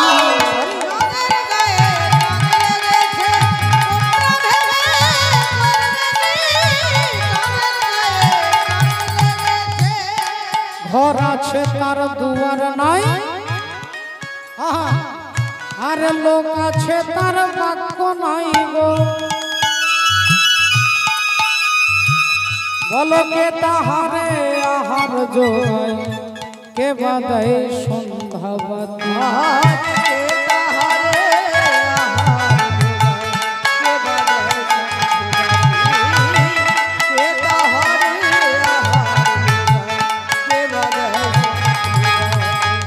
ফকির লালন ভেবে বলে, ও যে ছেলে মরে মাকে ছুলে গো।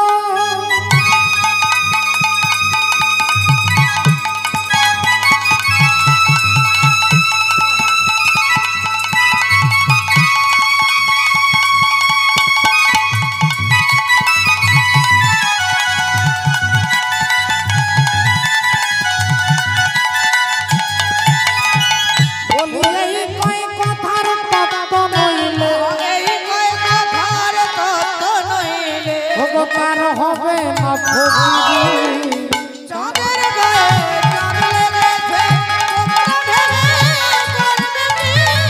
চাঁদের গায়ে চাঁদ লেগেছে, চাঁদের গায়ে চাঁদ লেগেছে। এদিকের ঘটনা আপনারা দেখলেন। এদিকে প্রজাপতি দক্ষ রাজা তিনি মনে মনে দেখুন আজকে তারই অহংকার, আর তারই কিভাবে অহংকার চূর্ণ করবেন আপনারা শুনছেন। তাই দক্ষ রাজা মনে মনে চিন্তা করছে যে আমাকে দেখে আমার জামাই প্রণাম করলো না, আমাকে দেখে আমার জামাই মাথা নিচু করলো না, আমার জামাই আমার বিনা অনুমতিতে বেরিয়ে চলে গেল, তাহলে তো জামাই আমাকে পুরোপুরি অপমান করলো। এটা তিনি মনে মনে চিন্তা করছে কি করা যায় তাহলে। এমন সময় দেবর্ষি নারদ এসে দাঁড়িয়েছেন, আর দেবর্ষি নারদ দাঁড়িয়ে বলে উঠলেন, অমনি প্রজাপতি দক্ষ রাজার দিকে তাকিয়ে বলছে যে কি ব্যাপার, আপনার মুখটা এত শুকনো শুকনো লাগছে কেন, কি হয়েছে? দক্ষ প্রজাপতি বলে উঠলেন যে ওই ভাঙড় ভোলা শিব আমাকে অপমান করেছে, আমাকে দেখে প্রণাম করেনি, আমাকে সম্মান করে না, আমার মর্যাদা হানি করে আমার বিনা অনুমতিতে বেরিয়ে চলে গেল। নারদ মুনি বললেন তাহলে এক কাজ করুন, আপনাকে যখন অপমান করেছে আপনিও তাকে অপমান করুন। আপনাকে অপমান করেছে আপনিও তাকে অপমান করুন।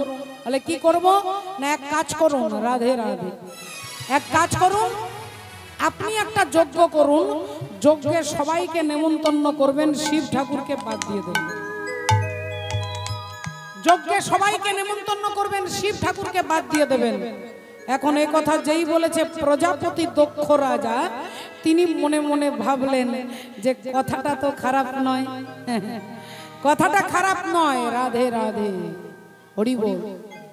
দুই ভাই, তার বাবা মারা যাওয়ার আগে একটা গাভী মাতাকে বলছেন আমি মরে গেলে তোরা সব সম্পত্তি দুভাগ করে নিবি।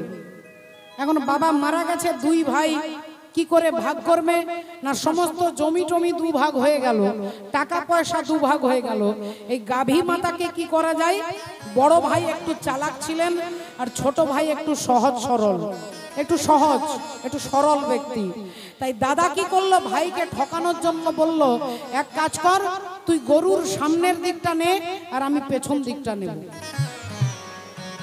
সামনের দিকটা তোর, মুখের দিকটা আর পেছনের দিকটা আমার। ভাই বলল ঠিক আছে দাদা, আরেকটা জিনিস আছে দুভাগ করতে হবে, একটা কম্বল আছে, একটাই মাত্র কম্বল, দুভাগ করবে কি করে?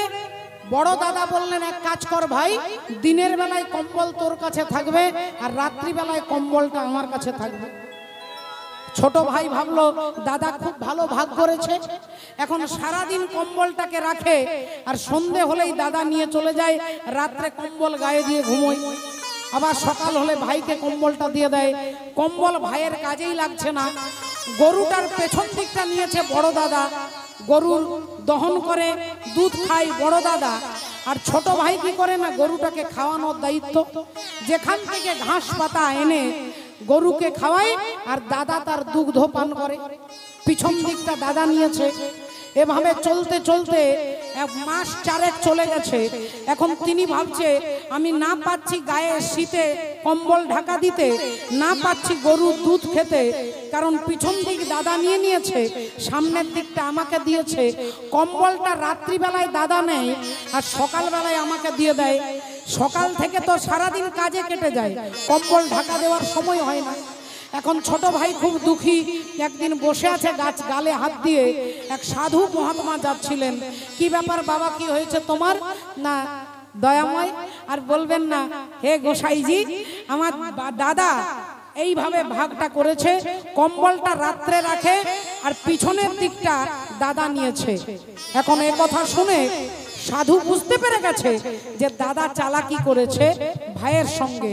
তখন শিখিয়ে দিচ্ছে এক কাজ করো, সে যখন রাত্রিবেলায় কম্বলটা গায়ে দিয়ে সকালে তোমাকে দেবে, ওই কম্বলটা নিয়ে এক বালতি জলের মধ্যে তুমি ডুবিয়ে রাখবে। সারাদিন কম্বলটাকে জলে ডুবিয়ে রাখবে, সন্ধে হলে ভাই দাদাকে দিয়ে দেবে। দাদা যদি বলে যে কম্বলটা ভিজিয়েছিস কেন, তুমি তখন বলবে দিনের বেলায় আমার অধিকার, আমি যা ইচ্ছে করতে পারি, তুমি সারা রাত্রি কম্বল শোকাও। বললেন আচ্ছা তাহলে আর গরুটার কি করব? সামনের দিকে আমাকে দিয়েছে, বলে গরুটাকে কিছু খাওয়াবে না, কিছু খাওয়াবে না। রাধে রাধে। যখনই খড় খেতে যাবে তার মুখটা সরিয়ে দেবে, মুখটা সরিয়ে দেবে, রাধে রাধে। আর যখনই মুখটা সরিয়ে দেবে সে সারাদিন খিদেতে থাকবে, সে যখন দুধ দহন করতে যাবে তখন অবস্থা বুঝতে পারবে। এখন দাদাকে ভেজা কম্বল দিয়ে দিয়েছে, দাদা যখন দুধ দুইতে যাচ্ছে গরু একটা লাথি মেরেছে, সে বালতি নিয়ে হুমড়ি খেয়ে পড়েছে। এইবার ভাইয়ের কাছে দাদা যখন পারছে না, সাধুর বুদ্ধি, সাধু শিখিয়ে দিয়েছে। দাদা বলছে কম্বল ভিজিয়েছিস কেন? ভাই বলল দিনের বেলায় আমার অধিকার, আমি দিনে যা ইচ্ছে করতে পারি, আমি গায়েও দিতে পারি ভেজাতেও পারি, তুমি রাত্রিবেলায় শুকিয়ে নিয়ে গায়ে দাও। দাদা তখন বুঝতে পেরে গেছে যে ভাই আমার থেকে উপরওয়ালা। এই তখন ভাইয়ের সঙ্গে হরি বল একটু ভালো করে বন্ধুত্ব করে দুজনে আবার ঠিক ঠিক করে ভাগাভাগিটা করে নিলেন বাবা। তাহলে ভক্তমণ্ডলী, ভক্তিমতী মায়েরা একটু ভেবে দেখুন, আজকে দেবর্ষি নারদ প্রজাপতি দক্ষ রাজার কাছে এসে বলছে আপনাকে যেমন অপমান করেছে আপনিও তাকে অপমানের ব্যবস্থা করুন, আপনিও একটা যজ্ঞ করুন, যজ্ঞে সবাইকে নেমন্তন্ন করবেন, শিব ঠাকুরকে বাদ দিয়ে দেবেন। দক্ষ রাজা দেখলেন হ্যাঁ খারাপ নাই, কথাটা ঠিকই বলেছে। তা ঠিক আছে, তাহলে আমি যজ্ঞ করব, যজ্ঞের নাম হচ্ছে বাজপেয়ী যজ্ঞ, যজ্ঞে আমি সবাইকে নেমন্তন্ন করব। তাই সবাইকে নেমন্তন্ন করতে গেলে চিঠিগুলো লিখে দিচ্ছি, এই চিঠিগুলো সবার দরজায় দিয়ে আসতে হবে তোমাকে। নারদ মুনির হাতে চিঠিগুলো দিয়েছে, দেবর্ষি নারদ চিঠি দেওয়ার জন্য যাচ্ছেন। যেথা প্রজাপতি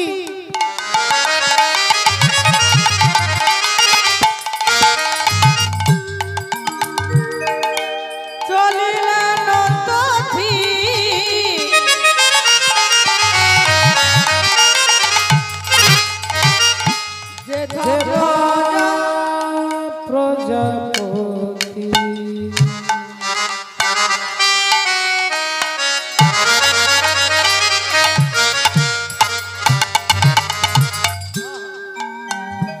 অগ চলিলেন তথি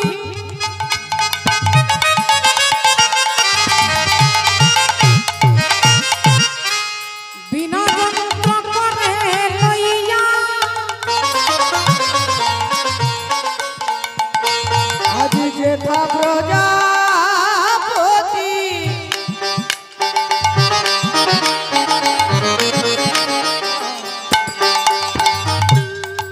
চলিলেন তথি, আজ বিনা যন্ত্র করে লইয়া,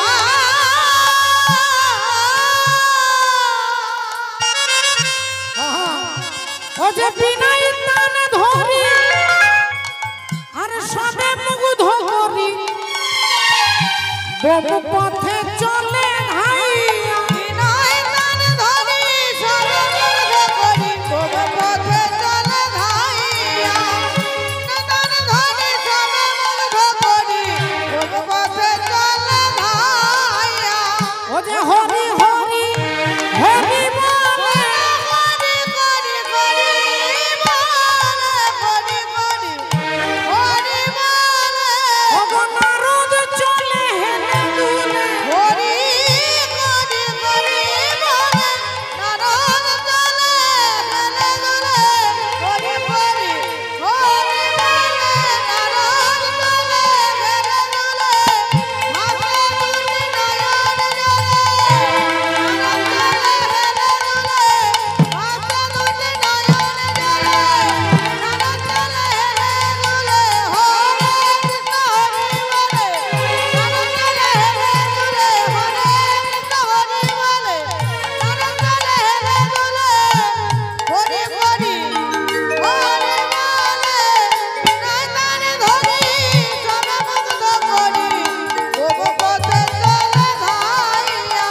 বিনয় গান ধরি সর্বমুগ্ধ করি, বহু পথে চলে ধাইয়া। মাননীয় ভক্তমণ্ডলী, ভক্তিমতী মায়েরা, দেবর্ষি নারদ একে একে সবার ঘরে চিঠি পৌঁছে দিলেন। সবার ঘরে ঘরে চিঠি চলে গেল। প্রজাপতি দক্ষ রাজা তিনি বাজপেয়ী যজ্ঞ করবে, স্বর্গ মর্ত পাতাল সবাইকে নেমন্তন্ন করেছে, ভোলেনাথকে বাদ দিয়ে দিয়েছে। যথারীতি দক্ষ রাজার বাড়ির অনুষ্ঠানে সকাল সকাল সবাই স্নান করে সবাই যাচ্ছে নিজ নিজ পত্নীকে সঙ্গে নিয়ে, বিমানে চেপে সবাই কৈলাসের ওপর দিয়ে আজকে দক্ষ রাজার বাড়ি যাচ্ছে। এখন তারা সবাই ওপর দিয়ে যাচ্ছে, হঠাৎ দেখতে পেলেন মা সতী সকালবেলায় বাগানে ফুল তুলতে গেছে। তাই মা এখন আপন মনে ফুল তুলছে। চম্পা পারুল জুথি টগর চামেলা আর সইতে নারী এই ফুল ঝামেলা। চম্পা পারুল জুথি টগর ঝামেলা আর সইতে নারী এই ফুল ঝামেলা। চম্পা পারুল জুথি টগর ঝামেলা আর সইতে নারী এই ফুল ঝামেলা। সাজায় ফুলের নালি বসে রয়ে বনমালী সাজায় ফুলের ডালি বসে রয়ে বনমালী। সাজায় ফুলের ডালি বসে রয়ে বনমালী। যার লাগি এই ফুল সেই হানে হেলা আর সইতে নারী এ ফুল ঝামেলা। চম্পা পারুল জুথি টগর ঝামেলা আর সইতে নারী এ ফুল ঝামেলা। চম্পা পারুল জুথি টগর ঝামেলা আর সইতে নারী এ ফুল ঝামেলা। এখন বাগানে একটা একটা করে ফুল তুলছেন মা সতী শিব ঠাকুরের চরণে দেবেন বলে। আর একজন দেবী ওপর থেকে দক্ষ রাজার বাড়ি যাচ্ছিলেন, তিনি দেখতে পেলেন দক্ষ রাজার মেয়ে এখনো বাগানে ফুল তুলছে। চিৎকার করে বলে উঠলো, কিরে আয় সতী, আরে এখনো তুই বাগানে ফুল তুলছিস, তোর বাবার বাড়ি এখনো তুই যাসনি? মা সতী বললেন, কেন, আমার বাবার বাড়িতে কি হচ্ছে? দেবী বললেন, আরে তোর বাবার বাড়িতে বিরাট যজ্ঞ হচ্ছে, স্বর্গ মর্ত পাতাল সবাই জানে, তুই জানিস না তোর বাবার বাড়ির অনুষ্ঠান? তাহলে আমার মনে হচ্ছে তোর বাবা তোকে নেমন্তন্ন করেনি। মা সতী বললেন, না না, এটা আপনারা ভুল বুঝছেন, আমার বাবা আমাকে নেমন্তন্ন করেছে, তবে নেমন্তন্নের কথা আমার স্বামী আমাকে বলতে ভুলে গেছে। তিনি তো ভোলেনাথ। আপনারা যান, আমি একটু পরে যাচ্ছি। তাড়াতাড়ি ফুল তুলে এনে বাবার চরণে দিয়ে আর প্রণাম করে মা সতী বলে উঠল, স্বামী একটা কথা বলবো। কি কথা? বলছে, আমার বাবার বাড়িতে নাকি বিরাট বড় যজ্ঞ হচ্ছে, আপনি জানেন? ভোলেনাথ তো মিথ্যে বলতে পারবে না, তিনি বললেন, হ্যাঁ জানি। তোমার বাবার বাড়িতে যজ্ঞ হচ্ছে, বাজপেয়ী যজ্ঞ। বলে, তাহলে আপনি আমাকে আগে বলেননি কেন? কালকে যদি বলে রাখতেন আমি ব্যাগ গুছিয়ে রাখতাম, কাপড় চোপড় সাজিয়ে রাখতাম। এখন আপনি বলবেন, এখন আমি ব্যাগ গোছাবো না, নিজে কাপড় পরবো, ওদিকে যজ্ঞ শেষ হয়ে যাবে। ভোলেনাথ বললেন, দেখো সতী, তোমার বাবার বাড়িতে যজ্ঞ হচ্ছে এটা যেমন সত্য, তেমন এটাও সত্য যে তোমার বাবা আমাদের দুজনকে বাদ দিয়ে দিয়েছে। কি বললেন? আমার বাবা আমাদেরকে বাদ দিয়ে দিয়েছে? না না না, কি বলছেন স্বামী? আমার বাবার আমি আদরের মেয়ে, সব থেকে ছোট মেয়ে, আমার বাবা কখনো আমাকে ভুলে যেতে পারে? হয়তো চিঠিটা আসতে দেরি হচ্ছে, কিংবা যদি ধরেও নিলাম আমার বাবা ঝামেলায় ভুলে গেছে, তাহলে ভুলে গেলে কি আপনি যাবেন না? শিব ঠাকুর বললেন, তোমার বাবা বলে শুধু নয়, 3 জনের বাড়ি আমরা বিনা নেমন্তন্নে যেতে পারি বাবা, নেমন্তন্ন দরকার নেই। সেই 3 জন ব্যক্তিকে, এক হচ্ছে গুরু, 2 হচ্ছে বন্ধু, আর 3 হচ্ছে হিতৈষী, যিনি আপনার মঙ্গল কামনা করে। এই 3 জন ব্যক্তির বাড়ি আপনি বিনা নেমন্তন্নে যেতে পারেন।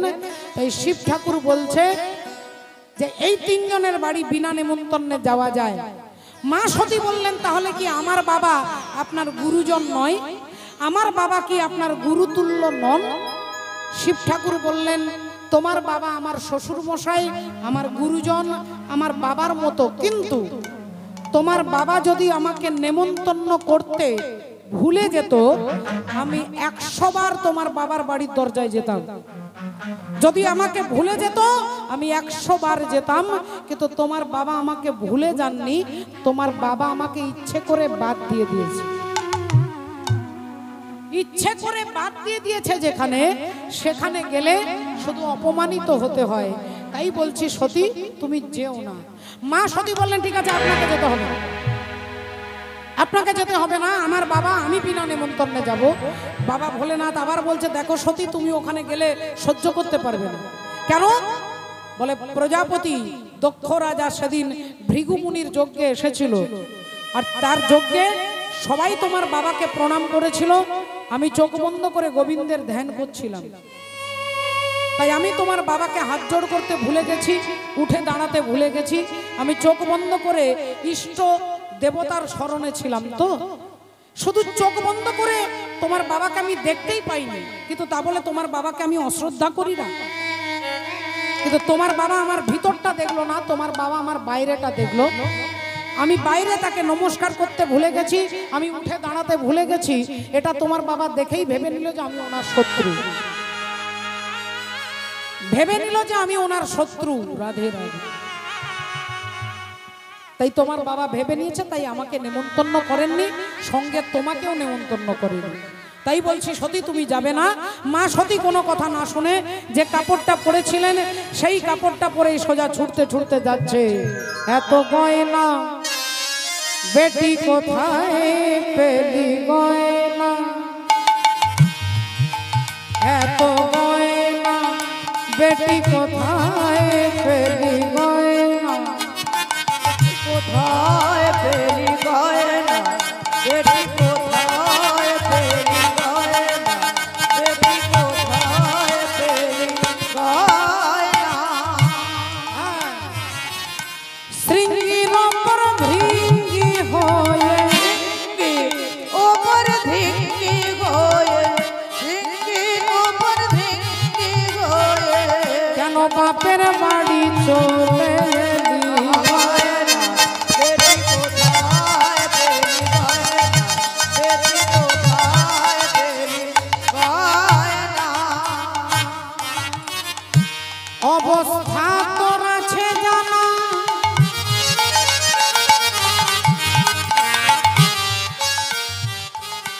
ওমা ভাতের ওপর নুন জোটে না, অবস্থা তোর আছে জানা,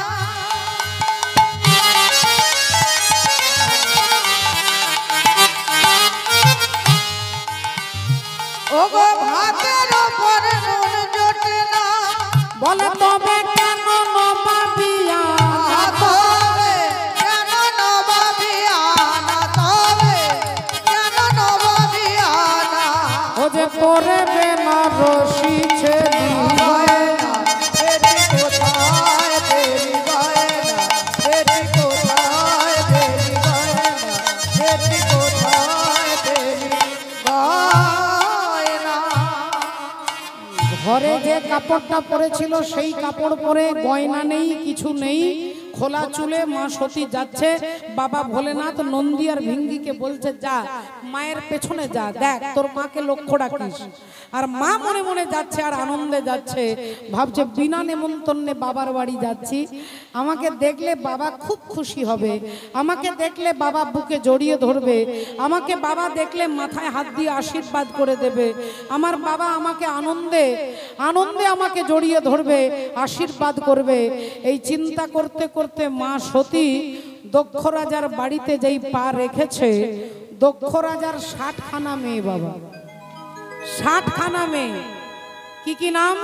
অদিতি, দিতি, অবিশ্যা, কাশ্যা, ক্রোধবশা, শৈলা, তাম্রা, পিড়ি, দনু, মুনি, সুরক্ষা, শরমা, কদ্রু, কলাবতী, কলা, কাষ্ঠা, কন্দলী, কালিকা, কলহপ্রিয়া, প্লমচা, রাসনা, সুখী, ভীষণা, ভূষণা, শ্রদ্ধা, লক্ষ্মী, ধৃতি, তুষ্টি, মতি, স্মৃতি, বসু, শান্তি, অশ্বিনী, ভরণী, কীর্তিকা, রোহিণী, মৃগশিরা, আদ্রা, পুনর্বসু, পুষ্যা, অশ্লেষা, মঘা, পূর্ব ফাল্গুনী, উত্তর ফাল্গুনী, হস্তা, চিত্রা, সাথী, বিশাখা, অনুরাধা, জ্যেষ্ঠা, মূলা, পূর্ব ভাদ্রপদ, উত্তর ভাদ্রপদ, শ্রবণা, ধনিষ্ঠা, শতভিষা, রেবতী, পূর্বষাঢ়া, উত্তরষাঢ়া আর সতী। এখন 59টা মেয়েকে নেমন্তন্ন করেছে, তারা দামি জামা কাপড় নিয়ে এসেছে, গয়না নিয়ে এসেছে, আর মা সতী বিনা নেমন্তন্নে এসেছে। বোনেরা সকলে হাসাহাসি করছে। মা কারোর দিকে না তাকিয়ে দক্ষ রাজার পত্নী মা প্রসূতি দেবীকে জড়িয়ে ধরলেন। সতী গিয়ে জিজ্ঞাসা করলেন, মা তুমি আগে বলো বাবা কোথায়? না, তোর বাবা তো এখন যজ্ঞ শুরু হয়ে যাবে, প্যান্ডেলে বসে গেছে, তাড়াতাড়ি যা, যজ্ঞ হওয়ার আগেই বাবার সঙ্গে দেখা করে আয়, যা যা বাবার সঙ্গে দেখা করে আয়। আর অমনি সতী সোজা ছুটতে ছুটতে যাচ্ছেন। ছুটতে ছুটতে গিয়ে বাবার সঙ্গে দেখা করবে, তাই প্যান্ডেলের বাইরে একটা পা আর প্যান্ডেলের ভেতরে একটা পা। আর ঠিক এই মতো সময় প্রজাপতি দক্ষ রাজা ওই সতীকে দেখতে পেয়ে তেলে বেগুনে জ্বলে উঠলেন। আঙুলটা তুলে বলে উঠলো, ওই দেখো চলে এসেছে, ওই দেখো চলে এসেছে বিনা নেমন্তন্ন। জানি, আমি জানি, আমি জানি ও আসবে, আমি জানি। তা কি করে আসবে না? স্বামী তো খেতে দিতে পারে না, স্বামী তো ভিখারি, শ্মশানে মশানে ঘুরে বেড়ায়, নিজের তো কোনো চাল চুলো নেই, তাই এসেছে বিনা নেমন্তন্নে, এখানে ভালো মন্দ খাবে আর কিছু স্বামীর জন্য নিয়ে যাবে।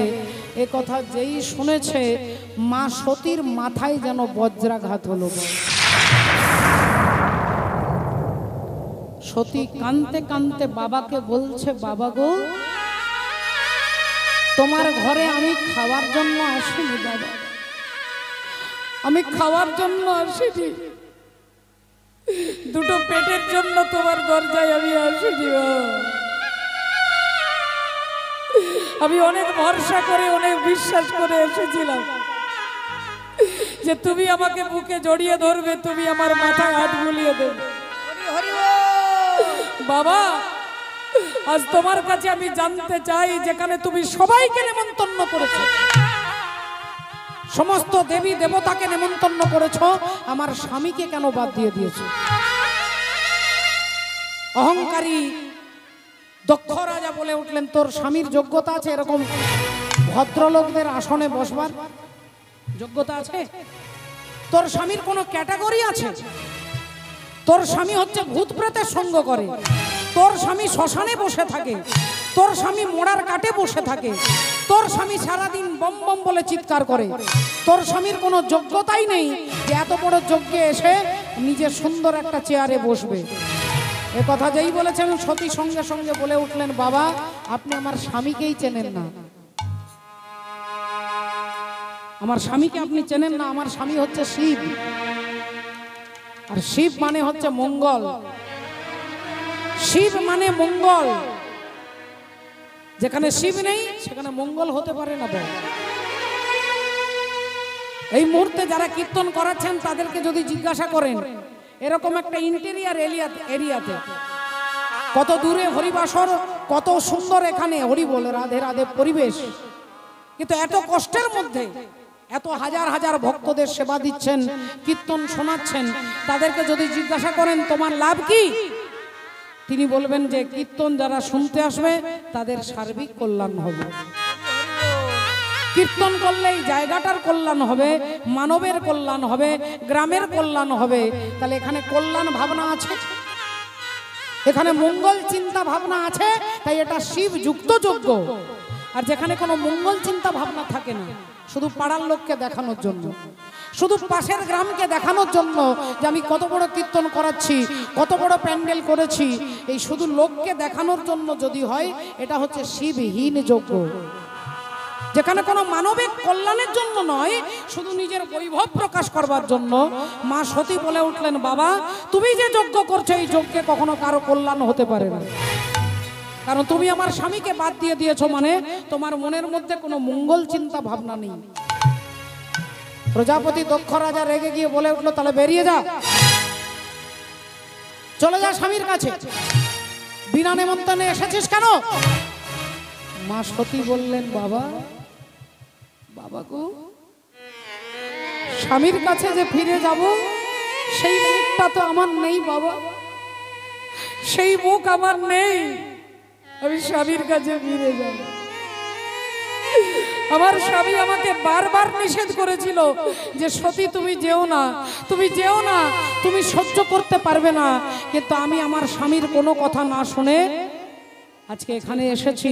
তাই না পারবো স্বামীর ঘরে ঘুরে যেতে। আর তুমি আমার স্বামীর নিন্দা করেছো, তাই আমি না পারবো তোমার বাড়িতে থাকতে। তাহলে না যাব শ্বশুর বাড়ি, না থাকবো বাপের বাড়ি। এখন এই মুহূর্তে আমার কর্তব্য, তুমি হলে অহংকারী, তোমার রক্তে রক্তে অহংকার বইছে। আর দুর্ভাগ্যবশত তোমারই রক্ত আমার শিরা উপশিরা দিয়ে বইছে, তোমারই রক্ত আমার ধমনীতে ধমনীতে বইছে। তাই আমি না পারবো তোমাকে শাস্তি দিতে, না পারবো স্বামীর ঘরে যেতে। তাহলে একটাই রাস্তা আমার জন্য খোলা আছে। আর অমনি তিনি কি করলেন, দুটো হাত দিয়ে দুটো কানে আঙুল চাপা দিলেন। আর আঙুল চাপা দিয়ে কানতে কানতে শিব শিব বলতে বলতে, আজ শিব নিন্দা শুনে সতী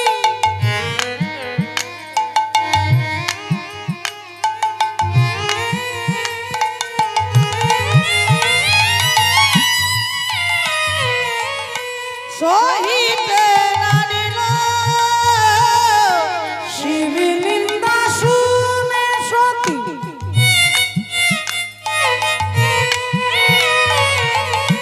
সহিতে না নিল, যজ্ঞ কুণ্ডে গিয়ে মাতা আগুনে ঝাঁপ দিল। আজ যজ্ঞকুণ্ডে গিয়ে মাতা আগুনে ঝাঁপ দিল, যজ্ঞকুণ্ডে গিয়ে মাতা আগুনে ঝাঁপ দিল। মা সতী শিব শিব শিব বলতে বলতে আগুনের মধ্যে ঝাঁপ দিয়ে আত্মহত্যা করলেন। অনুষ্ঠানে যারা যারা এসেছিল সবাই থমকে গেলেন, কেউ চমকে গেলেন, কেউ থমকে গেলেন, কেউ গালে হাত দিলেন, কেউ বুকে হাত দিলেন, কেউ হাহাকার করে উঠলেন। মা সতী আগুনে ঝাঁপ দিয়ে দেহত্যাগ করেছে। সবাই হতবাক হয়ে গেলেন। আর অমনি নন্দী ভিঙ্গি, যার ওপরে মায়ের দায়িত্ব দেওয়া ছিল তোরা তোর মাকে দেখবি, সেই নন্দী ভিঙ্গি যখনই দেখলেন মায়ের নিথর দেহটা পড়ে আছে, অমনি পা দুটো জড়িয়ে ধরে বলছে, মা এ তুমি কি করলে, মা এ তুমি কি করলে? মা মাগো মা, আমায় ছেড়ে কোথাও তুমি চলে যেও না। মা মাগো মা,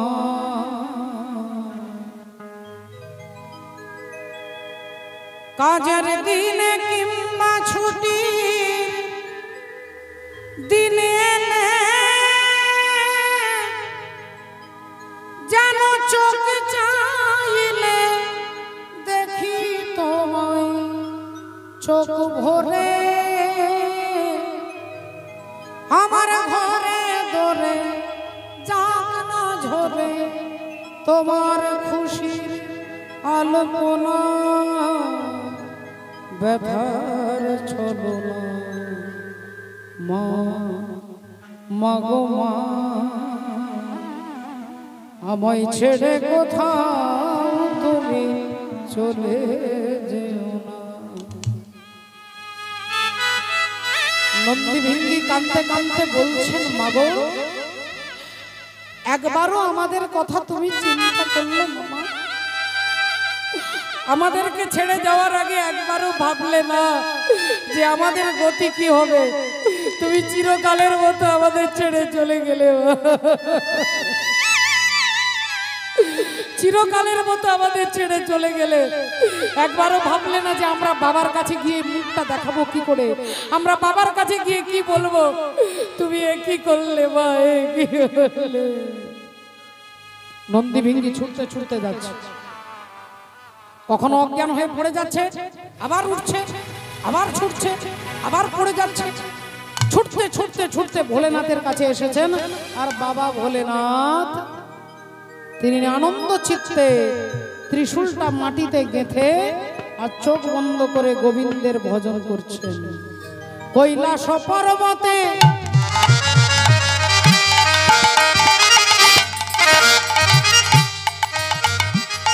অতি আনন্দেতে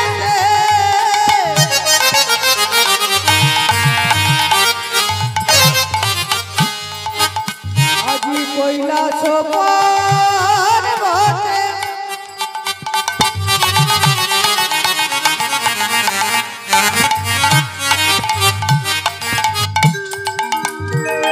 অতি আনন্দেতে বসিয়া রয়েছে ভোলা।